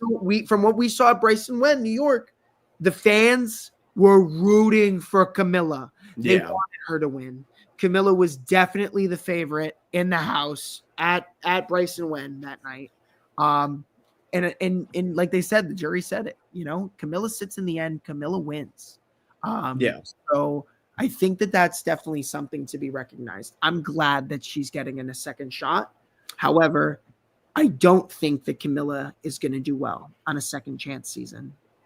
Unfortunately, I don't think that she's going to do well. I'll get to it, but I think if Kyle goes early, I think Camilla needs to just lose Kyle early. I think Camilla needs to like be on the outs on the first or second votes, and then she can integrate herself. Let's talk about that. Because if we're talking about Kyle and Camilla for season 50, I said this before. Strategy coming into that, Kyle and Camilla need to be against each other. Yep. Because there's going to be paranoia regardless of what you say. You cannot go to anybody in that game and say, hey, listen, Kyle and I are not together. Camilla and I are not together. You tell somebody that, they're going to say, and they're going to vote you out, because there's no way that anyone is going to believe that they're not working together. I feel like it's paranoia. Someone on that cast is going to get paranoid. You're playing with big players. You got Stephanie. You have Aubrey. You got some big. You got Q. You got some big people whose radars will ring. Their bells will alarm. You're playing with people whose perception is really intuitive. So we gotta proceed with caution. I think Camilla and Kyle respect each other enough to know that they're probably going to have to get rid of each other very early. And that's why I think that they need to start out on different tribes. And that's something that they're going to have to deal with on a tribe swap situation. 100%. Agreed. And Jay says hopefully put them on different tribes. Yeah. They need to. If they don't, CBS, you're really hurting their chances to win. I know that there's you bringing back people from 3 people from different seasons. People who are from the same seasons need to be separated. If we have 3 tribes, one person from each season needs to be put on a different tribe, and then let a tribe swap be randomized. But you got to consider previous connections. I think at a certain point, there's going to be some intermingling. You're going to be looking at an Ozzy or Sari meeting up again. You're going to get an Aubrey, Rick Devens meeting up again. Colby and Stephanie again. A coach, Ozzy again. There are people who have played before. So you're going to have to combine who's played with who and who's going to be a fresh game. I think that's got to be considered for the 50. But Camilla, if you can hear me, Camilla, on the island, I know you're out there freezing, but thankfully, take out Kyle right now. So, fun fact: we made a contract with CBS, and Survivor 50 players are able to listen into Survivor Now Stockwatch. Really? No way. Yeah. So right now they're listening in. Sweet. So that thankfully, so we should be careful with what we're saying about Camilla. Right, Camilla, take out Kyle, and the idol is underneath it's underneath your camp. Go dig. It's underneath. Speaking of Survivor 50, though, one player that I feel like people aren't really talking about enough, at least in the chat, is Joe, runner-up, who somehow third place. Yeah, he got it right at number 3. Third place. Ooh. Got 1 vote from Cedric. I'm happy that Joe got a vote, because I think Joe didn't realize that he was playing a coach-esque game. I think Joe believed that he was playing the honorable game. Obviously, it's not what the jury wanted. And I feel bad about kind of the hand Joe got dealt. Obviously, it's Survivor. I don't feel as bad because, you play strategically. But I think Joe had a big heart. And his reason for being on the island, I think also, it's not like Joe was a big super fan of Survivor who came on wanting to play a strategic game. Yeah, he had his reasons, and he's old school. He plays an old school game. He plays, let's stick to the alliance, let's stick to the plan. But what did I tell you when we talked about our last episode? Joe cannot come into that final tribal confident and think that Joe has it all under wraps, because there were going to be people who were going to fight a lot harder. The surprise of the night was that Joe is in second place. The surprise of the night is that Joe is third. And then Eva actually got 2 votes, which I was shocked. I was not expecting Eva to get second place at all. I think Eva fought a lot harder. And 100%. That's the thing is I had a feeling that if you kept Joe and Eva in the game and didn't give them that extra vote for each other or that extra sway in the jury, that it was going to bite them. And that's exactly what happened. Kyle made the right move, and he sat next to Joe and Eva and ended up winning the game. And I think that's what you got to do. If you see that there's a strong duo that has a strong shot to win the game, if you are brave enough to keep them in the game, sitting right next to them splits their votes, and it gives you an opportunity to be compared by the champion of that duo. You know, Yeah. you have a duo in there. It's like who played the best game, Joe and Eva? Seems like the jury said that it was Eva, but Eva didn't have enough to compare against Kyle's game. So that's the difficulty, is understanding how that jury is going to work. Yeah. 100%. I just don't think Joe realized the way Survivor has become over the years. Yeah. Right. Like if this was a tribe or a jury full of other Joes and Evas and Davids and Cedrics, Joe would have a different result. And I feel bad that he was disappointed. I know he did it to himself. I know it's the game. Like I don't want to be like Joe was robbed, because he really wasn't. Well, he's got his second shot. He does. He's out on the island right now. So here's the thing. I say here's the thing a lot. I do. I say anywho as well. I realized that I just said that. But the thing that Joe has, an advantage over like the 49 players that are there. I believe there's 2, right? Jeff said 2 players, right? Yep, 2 players. The advantage of that is that the 49 players are going to have the Amanda Kimmel Russell Hantz effect, which is going on back-to-back seasons and not really learning from your previous mistakes. Yep. But Joe, however, got to witness his entire season. He got to hear the fan reactions. He got to get feedback. So Joe's going to be coming into this game probably with a new strategy and a new outlook on what he did wrong from that first season. I do feel that Joe this season can be a strong competitor, because I promise you, people are going to respect Joe. They're going to respect him. They are. Joe's going to be in a good spot, but Joe needs to play a different game. He's got to play a more strategic game. He's got to own it, and he's got to make some moves. Screw the alliance. Screw the alliance. Play for yourself, Joe, and play for your family too. Yeah. No, seriously. Yeah. I think Joe's got a strong shot, but it's time to switch up the game. I think Joe, I agree with Jay too. I think Joe going into Survivor 50 in particular, I think he is set up. I think he was really, really tight with Kyle. That was a relationship that it wasn't really explored too well. Like there was a few scenes, but in post-game interviews too, like Kyle was just as tight with Joe as he was with Camilla. It's a good point. And Jay made a great point as well. Joe played an emotional game. Mm-hmm. With your heart, wearing your heart on your sleeve, it's not necessarily the best move, and that's where, when we look at this, what's going to be a stronger gameplay at the end of 48? Is it going to be the emotional game, or is it going to be the strategic game? Is it going to be the people who had their head in the game the entire time?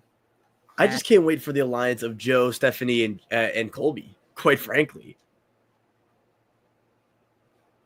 Joe and Colby, I think, are going to get along really well. I think so, too.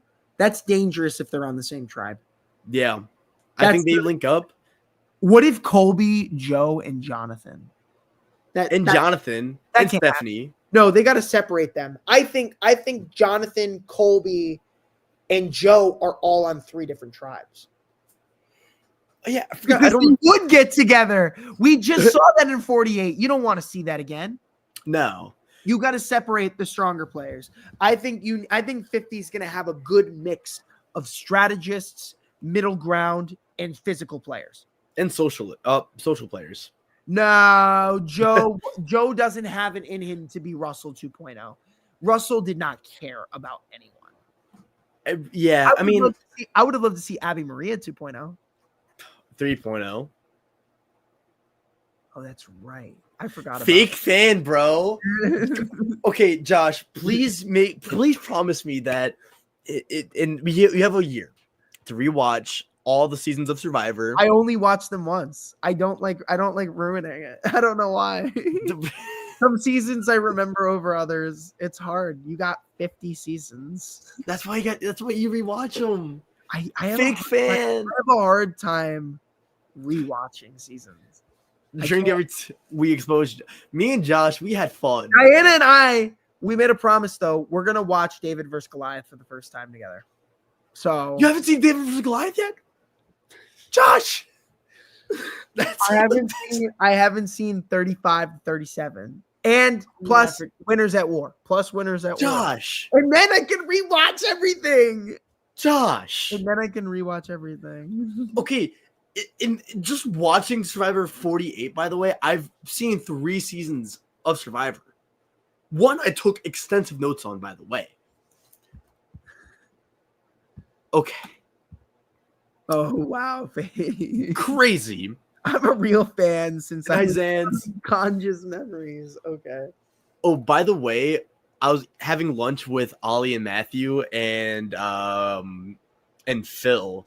And I think Kara was there for a little bit as well. But we were talking about all the regulars that like would come into all of our chats, and like just seeing everyone again is just very touching.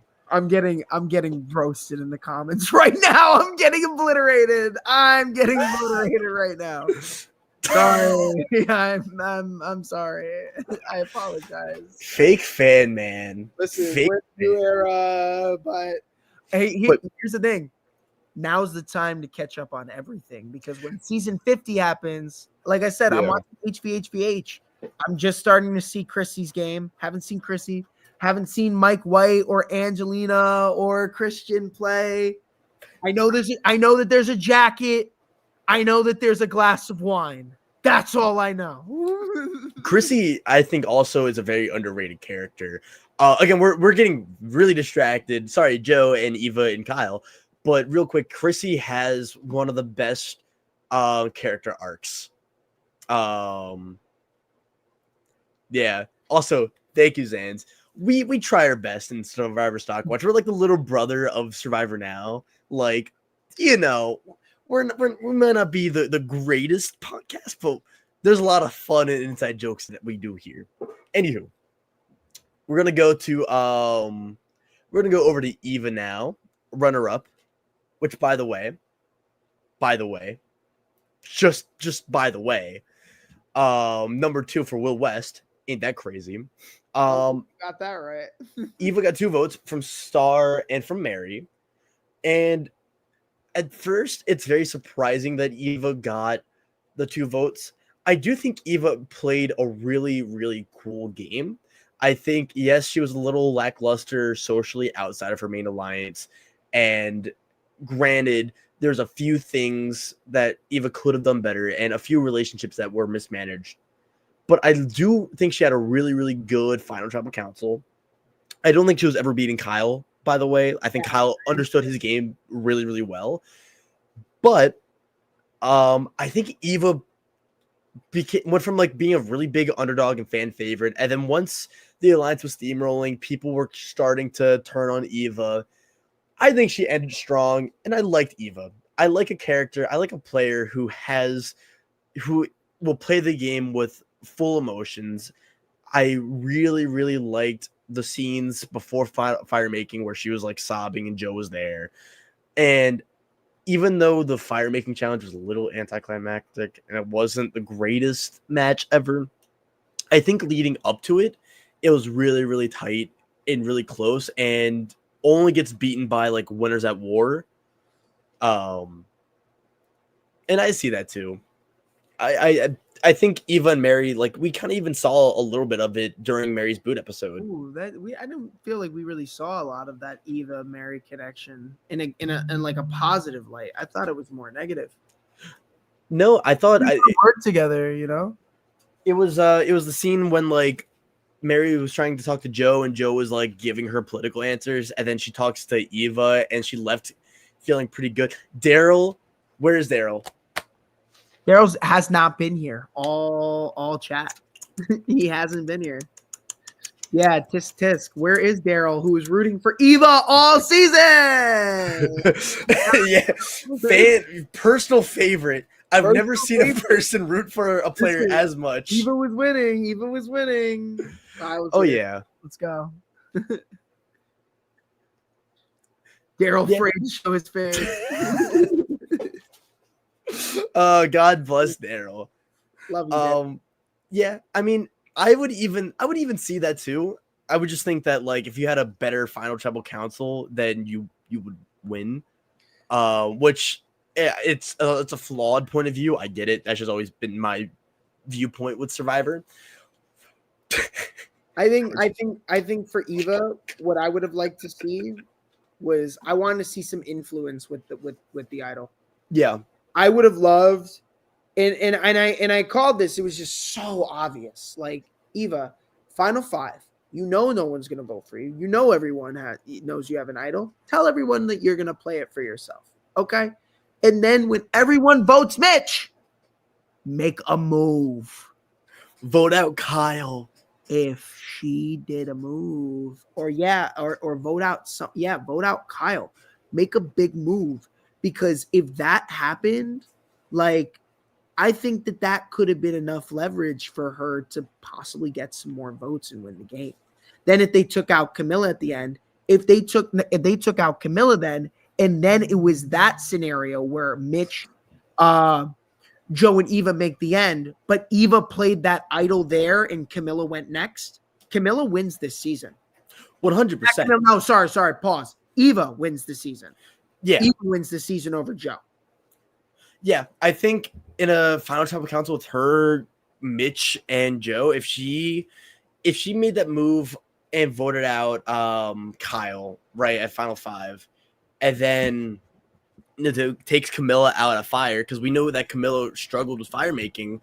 Obviously, we don't know that then, but knowing what we know now, like Eva did have a path. It was just not very obvious, and even then, I could see Eva like blindsiding Kyle and like spending a lot of time preaching honor and integrity only to backstab that. Like that could have burnt a lot of bridges. But Eva tried to pull a Marianne at Final Tribal Council. Yeah. And lost the advantage into fire. That would have been a blast.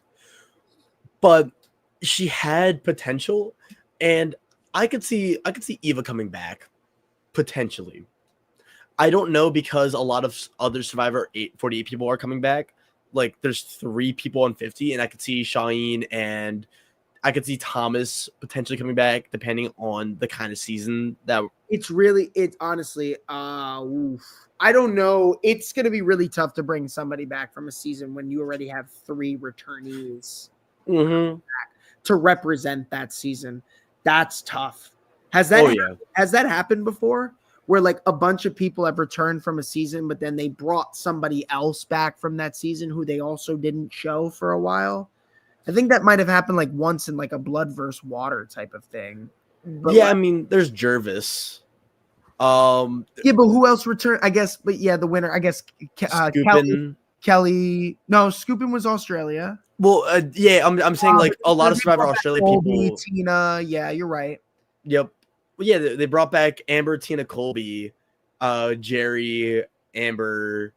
They brought back like half the cat, Alicia. Yeah, you're right. Then they brought back Varner, and then Scoopin. You're absolutely right. You're right. So it's always possible. I mean, granted, Survivor Australia was like but like this is new era. Ever. Like this is like the rebranding of Survivor, and it's not looking good. Mm-hmm. And I see that too, Jay. And that's why I struggle seeing Eva. If Eva ever comes back, I could see it. Like for a second chance season, I wouldn't hate it. Second chance season, bring back Eva Shaheen, bring back Hunter from 46. Bring back Hunter from season 4. For 47, bring back Carolyn. Bring back Carolyn. Yep. Yes. Bring back Andy from 47. TBH. Great guy. Some kid came. Andy and Caroline would definitely go in. Carolyn definitely for a second chance. Carson. Bring back Carson. I want to see Carson again.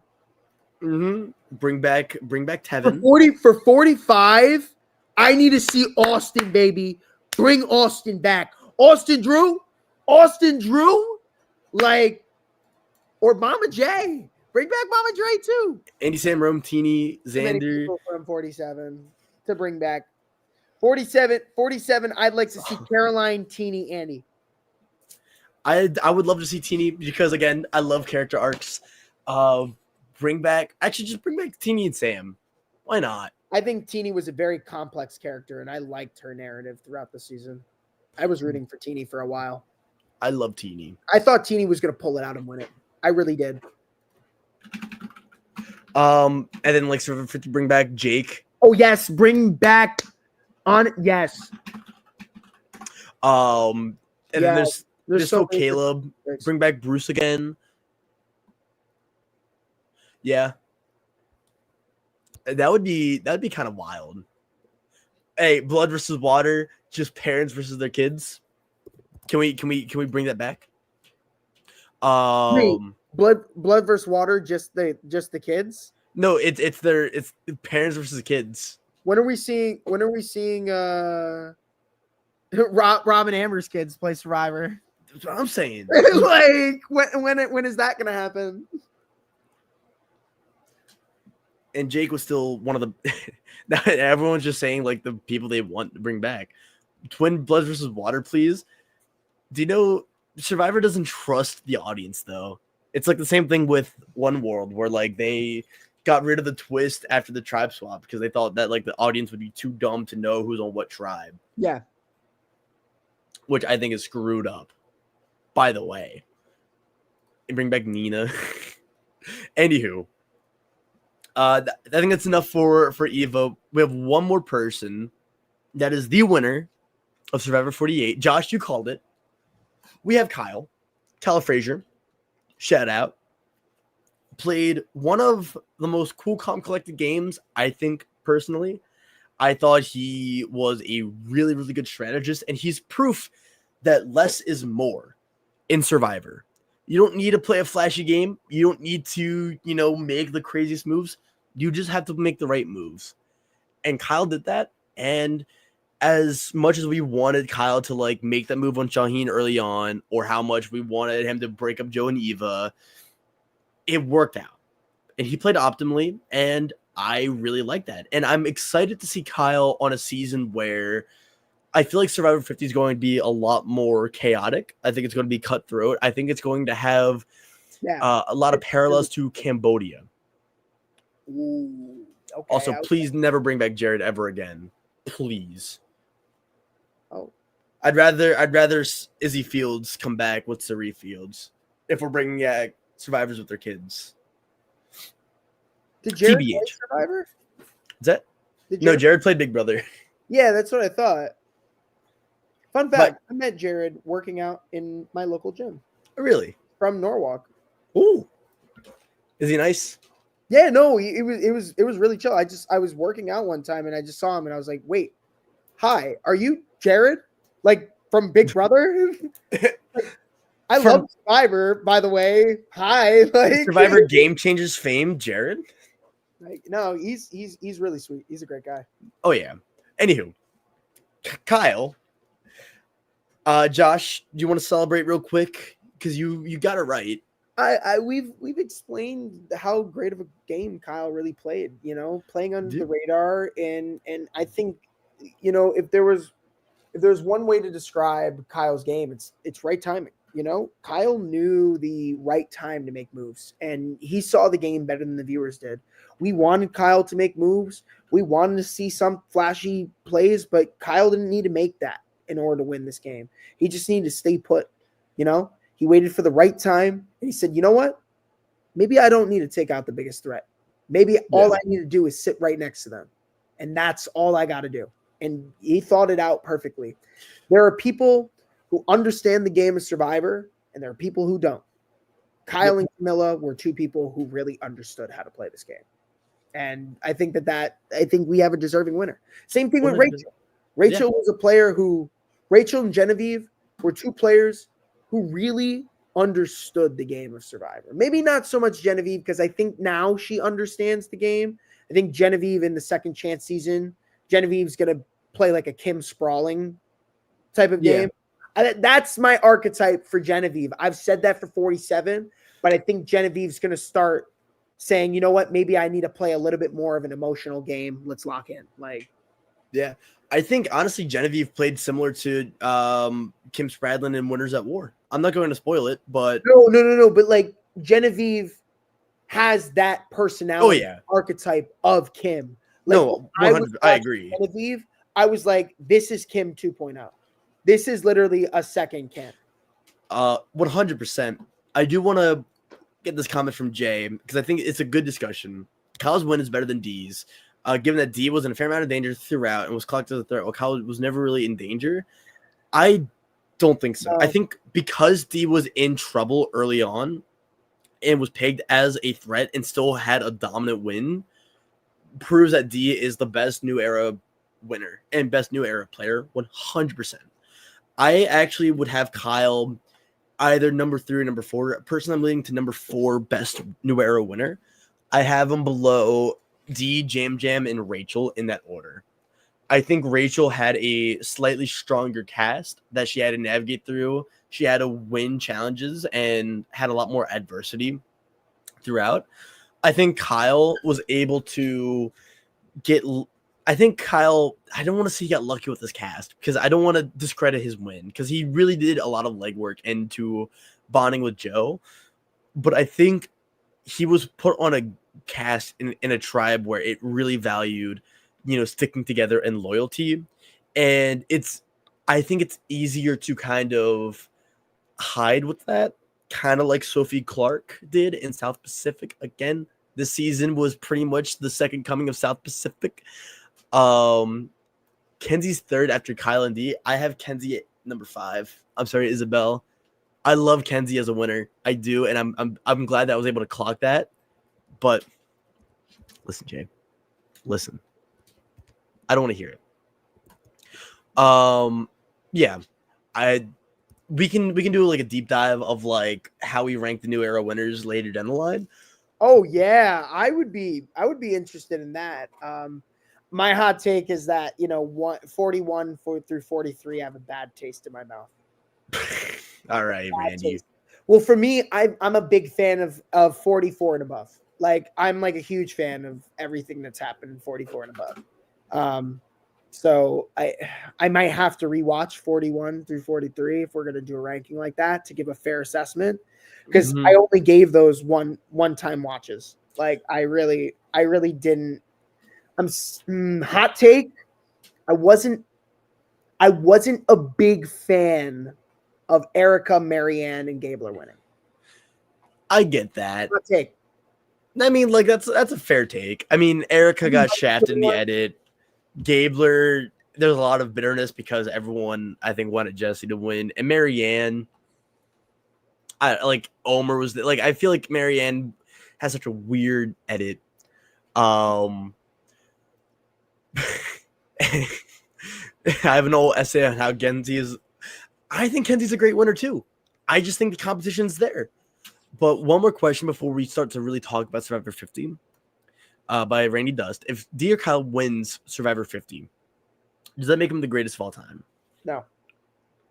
I think they're in the conversation. I think they would be top 3. I think it's hard to beat Tony, though. I think Tony is the greatest. I think Tony, you can't beat Tony because Tony not only dominated Kagian, but dominated with winners. And then I think Sandra winning, being a double winner on a season where, I mean, they didn't know Russell Hantz was a finalist. I think you got to be a legendary winner in both of your seasons. But Sandra has Pearl Islands, an iconic season under her belt, and Heroes vs. Villains, a top 3 season all time. Yeah. And then you have Tony, who won Kagian, arguably a top 5 season again, with Winners at War, a season with people who have only won the game. It's hard to beat Tony when somebody's already won with everyone being a winner, meaning 100% a threat. But you got to be an iconic winner. Now, Heroes vs. Villains and Pearl Islands was iconic. We got this. And 48 isn't as iconic for me. And that's where I struggle. Because if Kyle wins a second time, I think he's the third best two-time winner. Yes. He's the third best. If D wins, however, I think she'd be number 2. We could be looking at Sandra 2.0. Yeah. We could be looking at Sandra 2.0. And I would be all for that. I might even do a backflip because I think D would be worthy of being one of the best of all time. But Kyle 100%. didn't. Kyle, it was a strong season. It was a deserving win. Yeah. But it wasn't dominant like some of the other players. I mean, you're going up again. I mean, you're playing with vets. People who play with vets who have only played or won one time, they don't have a good track record. You got to hit. I mean, Tony lost on his second time playing, but Sandra, she hit. Yeah. She hit. You know? Yeah, back to back. I think if anybody can do it, it's D. Yeah. It's D. I'm excited. I know this has been a very, very long podcast, and I thank everyone in the chat for bearing with us. We're going to do a quick ad break. When we're back, we're going to talk a little bit about Survivor 50 as just like we're just going to hang out, have some fun. This was, again, maybe not the greatest season of all time, but I think in terms of like Stockwatch, I think in terms of Edgic, I think in terms of discussion, I thought this was a pretty fun ride regardless. And we can kind of geek out and all of us can come together and talk about Survivor 50. And for one last time until Survivor 49, Katie Tedesco will bless our ears with the Survivor trading card ad. Take it away, Katie. Hi, Survivor Now podcast listeners. I am Katie from KT Designs, better known as Katie Tedesco Art on both Instagram and Etsy. I have been designing and selling Survivor products for over 7 years at my Etsy shop, including replicas like hidden immunity idols and Survivor trading cards with all of the players' stats on the back. I am so grateful for Survivor Now for giving me this shout out and helping me reach even more super fans. I love listening to their podcast. So if you are looking for some really unique reality TV products for yourself or to give a super fan in your life, come check out my Etsy shop at www.etsy.com/shop/KatieTedescoArt.com. You excited for Rick Devens? Ladies and gentlemen, boys and girls, I think I know who the winner of season 50 is. It's not Stephanie. No. Yeah, it's not Colby. No. It's not going to be a 2-time winner. No. It's going to be Rick Devens, everyone. Our winner of Survivor. Let's talk about that. Mr. 4, was it 4? What's better than 1, Will? 2? 3? 3? No. 4. Rick Devens is one of the best that I've ever seen to only play once. I've been waiting for him to come back. I'm sorry. Wait, why did you make me have to look at that face? Ollie, Rick Devens is my winner pick. Rick Devens has done things, unspeakable things. And for him to get snubbed by Chris Underwood to fire? This man deserved to win. He deserved to be my. Here's the thing. Edge of Extinction winner. Here's the thing. We can't diss Edge of Extinction, and we can't diss Chris Underwood because don't forget, if Edge wasn't a thing, Rick Devens wouldn't have came back anyways, and we wouldn't hear from him. Rick Devens. Makes sense. Rick Devens. Josh. Rick Devens. Yeah, wait, did you even see Rick Devens? Did you even watch Survivor 38? Yes, man. Played idols, battled himself from the top. This dude was entertaining. He was a performer at Tribal Council. Every time we watched the vote, he spoke up. Are you telling me that that's not something that you're excited for? Hey, I agree with you, Isabella, by the way. I think Rick should have won that season. No, I love the chaos. He was always looking for that idol. I loved it. I love Rick. I think he's like, if you can't tell the excitement that I have on my face right now, Rick is by far the most excited player that I am for. Yeah. So here's my thing. I love that. I'm looking at this cast, and honestly, I don't see anyone winning. I'm not gonna lie. You don't see anyone winning? So All right, let's talk about it, because I had a way of how I want to narrow it down. I wanted to kind of do it in like Stockwatch style, but I didn't want to like write it out. Obviously, we're so far away. Like they're literally probably on day 1, day 2 right now on the island. Okay, they just got there to Fiji. So let's see. I'm gonna start off with my low tier.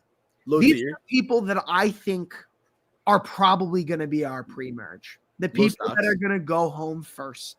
The people that are going to be looked at as, oh, like, time to get him out. Goodbye. See you later. Let's talk about Kyle and Camilla first. I think Kyle and Camilla is a very obvious start for they have to be separated. You cannot tell people that you're not with each other. Like when you get to a tribe swap, if you're on the same tribe, that's going to be the talk of the tribe. You guys are a duo. If they link up, they're going to be a threat. And I think that is something that I just want to throw out there. So I'm looking at Kyle and Camilla as one of the first. Also, Suri. Do we think Suri is going to be pre-merge? Yes. Let's talk about that, because right now, when you're looking at this, let's see it. Actually, no, I don't. Hold up. I'm looking through all this cast. I see 3 winners. Do you?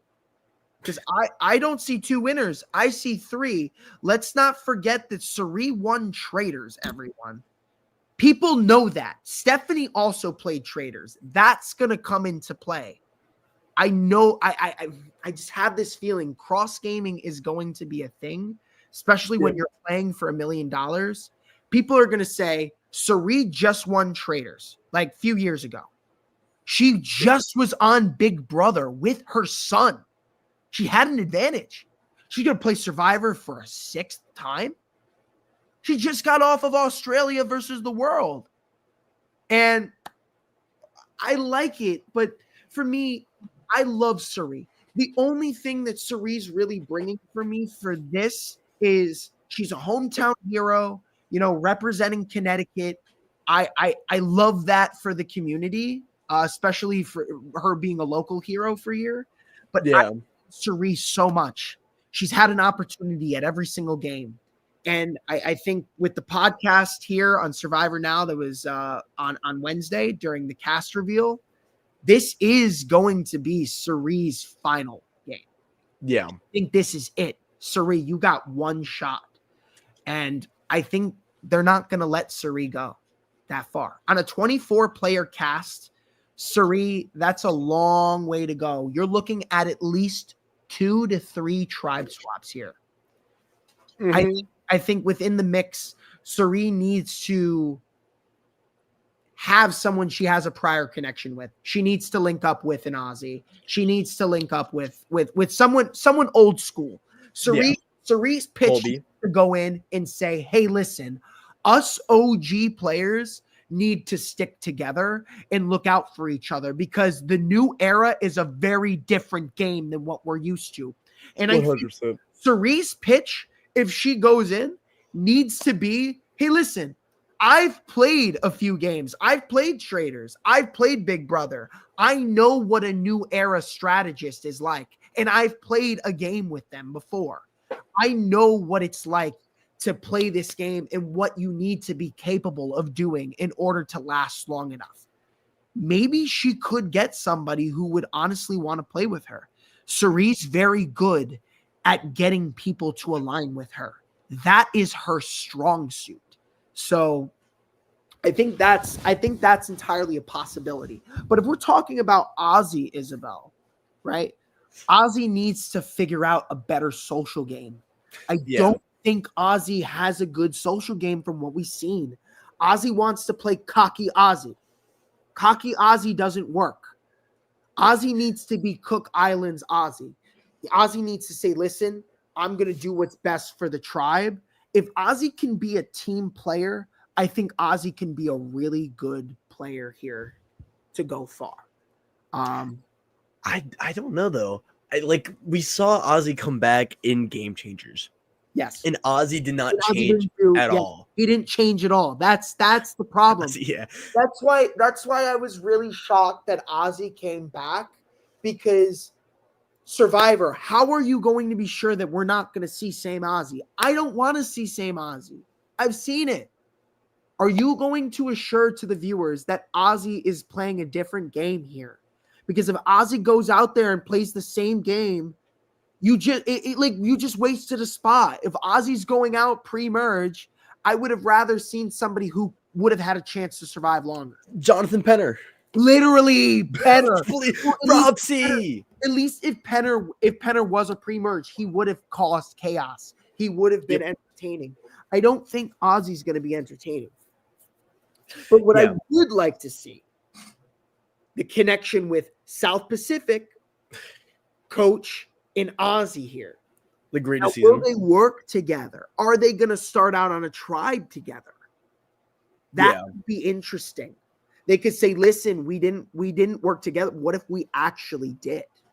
We played on a season before against each other. Why don't we work together this time? Change the narrative. Yeah.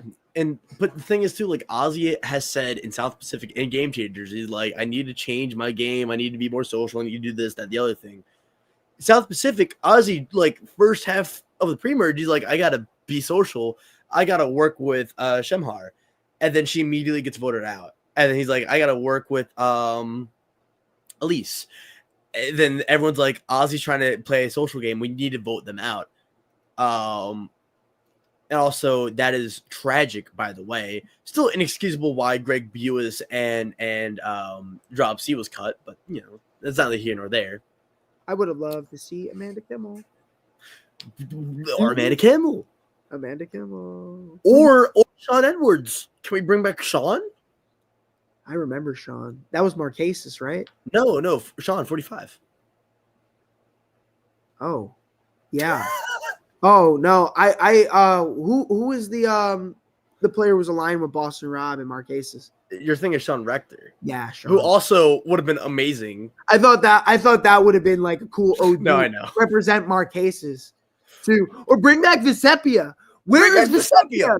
Where is Visepia? Earl Cole? Where? That's what I'm talking about. A winner who's never had an opportunity. Do you want to be a Visepia? Remember that question I asked you? Do you want to be a Visepia, or do you want to be an Aubrey? Do you want to be a Joe? Yeah. Honestly, Isabel, I think Ozzy and Coach both lost South Pacific in the best way possible and should have been out. If anyone from South Pacific to come back, it should have been Sophie. No, I think Game Changers should have been Ozzy's last game. I just felt like it was unnecessary. I feel like they want him to end on a good note. Yeah, but Ozzy losing to a challenge, Ozzy dominating all season in the duels and in challenges, and then not being able to squeak it out at the last hour. Again, it's an explanation of why he can't win. And because he goes so hard in the beginning, he runs out of strength. I don't know. We're going to another season of that of Ozzy. I hear no. I'm not a big fan of Ozzy, but let's look at the list of who else we got. Jenna is somebody who I think is going to be a very low-key player. Yeah. I think Jenna's going to come in different. I think Jenna doesn't need to target the winners. I think Jenna knows that other people are going to target the winners for her. There are a lot bigger threats. And Jenna hasn't played in a long time. There's a lot more. There's a lot of people who are accustomed to the game more so than Jenna. Yeah. But I have Jenna as a favorite because I do think that Jenna can get far in this game because there's a lot bigger names here in this cast. If I'm looking at this cast, I'm not threatened by Jenna. There are other people who I'm way more threatened by. Hey, you know something crazy though? This is going to be Jenna's first time playing with Colby. Fun fact. Really? Yep. Was Colby not in All Stars? No, they weren't on the same tribe. They never met. Colby was voted out. But they played on pre-merge. the same season. They played on the same season, but they've never interacted. They said hi. Okay. Right. Yeah. It's like saying, you know, like Thomas and like Chrissy coming back would be great because they knew When each you other. look at Jenna, Colby, Stephanie, Suri, and Ozzy, those are some OGs. Like, we're talking some old school players. And Coach has that old school mentality to him. But then I would consider like the newer era of Survivor, like Aubrey through Camilla on this cast list is Actually, low I key, think I think the OG Aubrey's my winner pick. I think Aubrey coming back for Edge of Extinction was pretty rough. All things considered, I think she shouldn't have, but I think she's able to play. I think with time removed out of Korong, I think she is going to be a new era ish player, a player who's played more recently. Because straight up, I really don't think any old schoolers winning. They never win. Shit. I think I just thought of something. You just thought? I think I just had like this little light bulb moment right now. I'm looking at this cast. Yeah. I think we might be looking at some form of like old school, like middle ground, new era level of casting. It might be a little bit mixed up, but I could see a scenario where Jenna, Colby, Stephanie, Suri, Ozzy, Coach, and Aubrey can all be on like the same tribe in a mixture of like everyone else being the other two tribes. Mm-hmm. Or would that be like a bad idea to kind of put like all the old vets on the same tribe? Maybe that's not a good idea. It's not, because then like Jonathan Young and Kyle are just going to like win every challenge, you know. But yeah, and I thank you, Jay, for agreeing with me. I think having a season where you don't do well, I think Emily Flippin is another winner pick for me.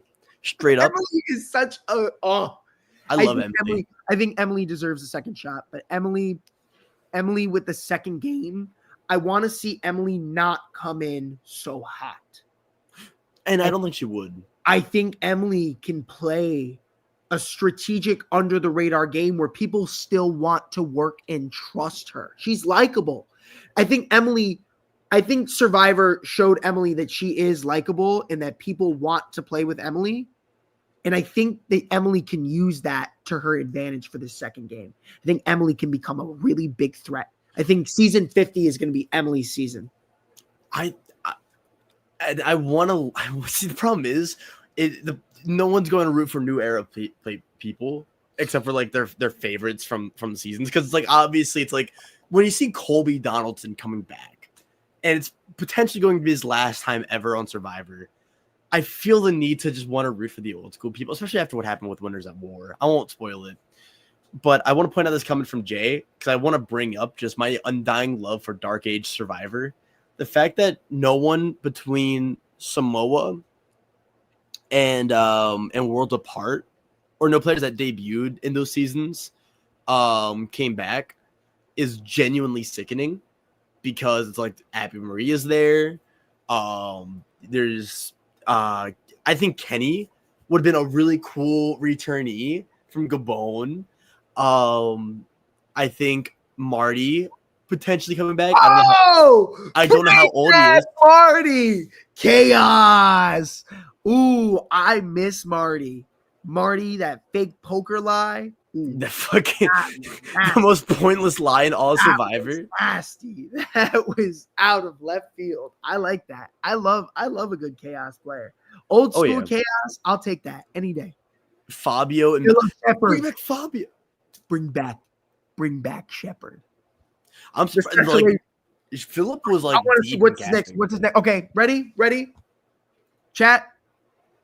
I want to hear the next best Philip Shepard alliance name. The Stealth are Us 2.0, if you will. Like Sure. the best alliance name. Yeah, okay, if Philip Shepard comes back, what would Philip Shepard's season 50 alliance name be? It would still be Stealth or Us. It's just like Haramoan. No way. You bring him back. He's like, all right. Something else. And I mean, like, I agree with that, Jay. I just don't see production wanting Colby back. Stocks are Us. The Stocks are Us. Yeah. Part of me also just thinks a Survivor 49 player is winning. I don't really, because it's such hard, a it's hard to know their game. It's just hard to say. Well, that's where I'm conflicted, right? I think 49 players have a better shot of going farther because the players in the game have nothing to go off of their games. And they have to pretty much trust that what they're saying is what happened to their game, which is really hard to do. But they're there for a reason. And you don't know if they won or if they lost. That's the problem. You don't know if they won. So let's think about that. If one of the 49 players won and comes back on for another season and they win again, we could see the first ever back-to-back winner. Yeah. It's possible. What Russell Hantz wanted to be. Well, Amanda also, right? Like they going to back-to-back final tribals and losing. That's the problem. You have an advantage because nobody is using your game against you. Nobody has anything to go off of. But the other problem is you're probably going to play the same exact game that you just played last month. You know? Yeah. You're going to play the same exact game. You have nothing to go off of. Nobody giving you feedback. The only people that you have giving you feedback are the people that you just played with. That's it. Mm-hmm. So hopefully the Russell Hantz effect doesn't come again. And maybe somebody can actually capitalize off of their mistakes on that first season and come back with the advantage of them not knowing. You know, use that to your advantage. I have a hypothetical though. Okay. Do you think Jenna Lewis is going to come back and instead of targeting the winners, will target the new era people? Because Jenna Lewis seems a very like an adept player who knows the social positionings. I could see her absolutely rallying the old school players and saying, "Oh hell yeah, we need to vote out." Just like how she's like, "We need to vote out the winners." I can see her going, "We need to vote out all the new schoolers. This is our game. This was our game." And well, I don't think doing it like back to back. I think that there's like a 2-month break in between. Yeah. Yeah. Well, did season 49 air?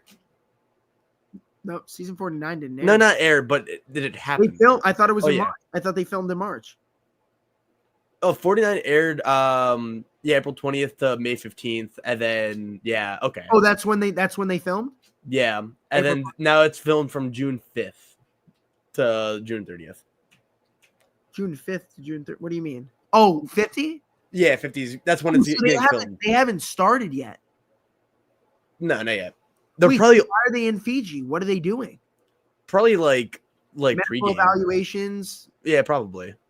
I'm just going off of the wiki, TBH. Oh, I don't know. I mean, I don't know the process of how long you have to wait before the game starts. That's a lot of time in isolation with the people around you, and you can't strategize. Ooh, I would be just making eye contact. I'd be like, hey, listen, like, I got you, like, and then I'd blindside them.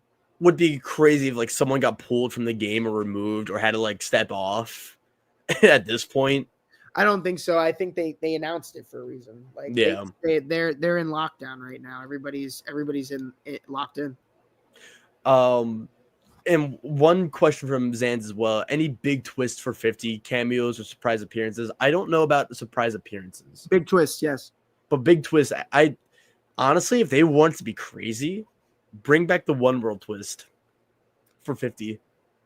No. Everybody on the same beach? Everyone on the same beach. 2 tribes, different beach. 24 people on one island. This is insane.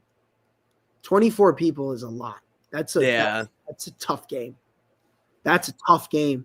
You're telling me that you're going to have to survive 6 more votes in order to win. What I will say, hear me out, y'all. Whoever wins season 50 is probably going to be recognized as, for a single season, the greatest winner of all time. Maybe, surviving 24 people. Yeah. It's never been done before. Nobody can ever say that. It's gonna be an accomplishment that people are gonna dream of having. Whoever wins season 50, it's gonna be an iconic and legendary win. It's gonna be extremely important for the legacy of Survivor, because it's gonna show that this player beat out 6 more evictions, like 6 more vote outs to get to the end. Right? Yeah. How many votes do we have? 15? Try 21. And that's to say that it's a final 3 game. What if it's a final 2? What if it's a final 2? You don't know. It's season 50. Anything can happen. That's what scares me. I really wish they And yes, I think it's going to be a live winner. I think so. I think fans would vote for that. I don't see why fans would want to keep it in Fiji. I think last time I checked, on like one of the last days that with the votes, it was like 80-something% voted for a live tribal. Yeah. Yeah, it's way more entertaining when the winners don't know, because even they don't have to keep the secret. They don't know. They literally don't know. They're just sitting there just as shocked as we are. And when do you think they'll merge in 50? Final 14? I think they'll merge at 15, honestly. 15-player merge would be. What do they do in Australian Survivor? I have no idea. I don't watch Australian Survivor. Ollie, do you watch Australian Survivor? Ollie's asleep, bro. It's like 8 a.m. for him. Wait, I thought he was still up. What was the last chat? Like at 10 o'clock. 10, 11? 10, 11. That's only 17 minutes ago. He also sent me a message saying he was going to bed. Oh, really? Yeah. All right, Ollie. All right. Well, is there anything else left to say? There's a lot of people that I'm really excited about. I mean, I know that there's a lot of people that I didn't even really talk about. I know, like Charlie, I didn't talk about it. I think Charlie's like one of those pre-merge people. Yeah, I see Angelina being a pre-merger. By the way, here's the thing: people aren't. I think Charlie's not going to be trusted as much, because Charlie recognized that if you're a duo with him and you play a better game, he'll stab you in the back. Yeah, he will scheme. So I don't think that that's going to be looked well upon on Charlie. Tiffany's very blunt. I'm curious to see how Tiffany plays the game this time. Perfect timing, by the way. The second that message got sent in chat, please talk about Yanu 3. Yeah. There is no Yanu 3. There's just the Yanu 2. I think that's an advantage for the both of them, but they won't play together. They will be separated. They will have to form their own alliances. Yeah, I feel like it's going to be just like 46 though, where Tiffany's going to be like, "All right, Q, we gotta work together now. We gotta we need each other in this game." And Q's going to be like, "Okay," and then like blows up Tiffany's game, and then still like comes back, and they still work together. Q screwed right off the bat. No one's going to trust Q. Yeah, after what he pulled in 46, saying "vote me out," like. In all that chaos, no one's gonna vote Q. But I'm excited to see Q, because I know he's gonna be so entertaining. Oh yeah. And what's Survivor now going to have going on during the off season? Will there be some coverage? I don't know if we are going Australian Survivor. Well, yeah. There's always. I don't know when Australian Survivor airs. Admittedly, I'm a bad Survivor fan. I do know. I apologize. There's ideas that we have. I don't want to like make any promises. But I will be talking to Ollie and Randy and you, Josh, about like idea, because there's been ideas I've had for a while. And so you'll see. Okay. And if not Survivor now, there is a project I'm kind of working on that is Survivor related. And we'll hear from that. Okay. and idea for rank the new era seasons and winners. I like that. I also like Ollie's idea of a pre-merge heroes versus villains. And we'll talk about that down the line as well. Wait, we get to pick the cast? Yeah, like Well, like we like draft up like a pre-merge. Oh heroes yeah, versus villains. I would love that. Let's do a 24 player heroes versus villains. 24 players, 12 and 12. 12 and 12. All right. Split right down the middle. You gotta watch all the seasons though. You gotta know what we're talking about, Josh. Well, new era? We're talking new era. Not new era heroes versus villains. Oh. Just Like, entirely? Yeah, just entirely. Ooh. All time villains. Okay, I can't think of like 12 pre-merge new era heroes. I'm not gonna lie, bro. Like we can get like find the most heroic, the ones that went out with dignity. Yeah. Anywho, Josh, is there anything left to say? No, I think we had a really good podcast. And I want to thank everyone in the chat, whether you're just now joining us, been here since day one, this, that, or the other thing. We appreciate you. And again, we acknowledge y'all all the time. Me, Ollie, Matthew, and Phil. We were like talking. We're like, what kind of people do you have on Got Something For You? And they're like, oh, we have these people. What about Stockwatch? Oh, we have these people. We will be back for Survivor 49, and this probably won't be the last time you see us before then as well. And we thank everyone as well for sticking with us for the longest Stockwatch we have to date. Yep. We talked about like 80 people. We made it work. We talked about a lot of players today. But we thank everyone for joining in. And we hope you have a wonderful night. Bye-bye.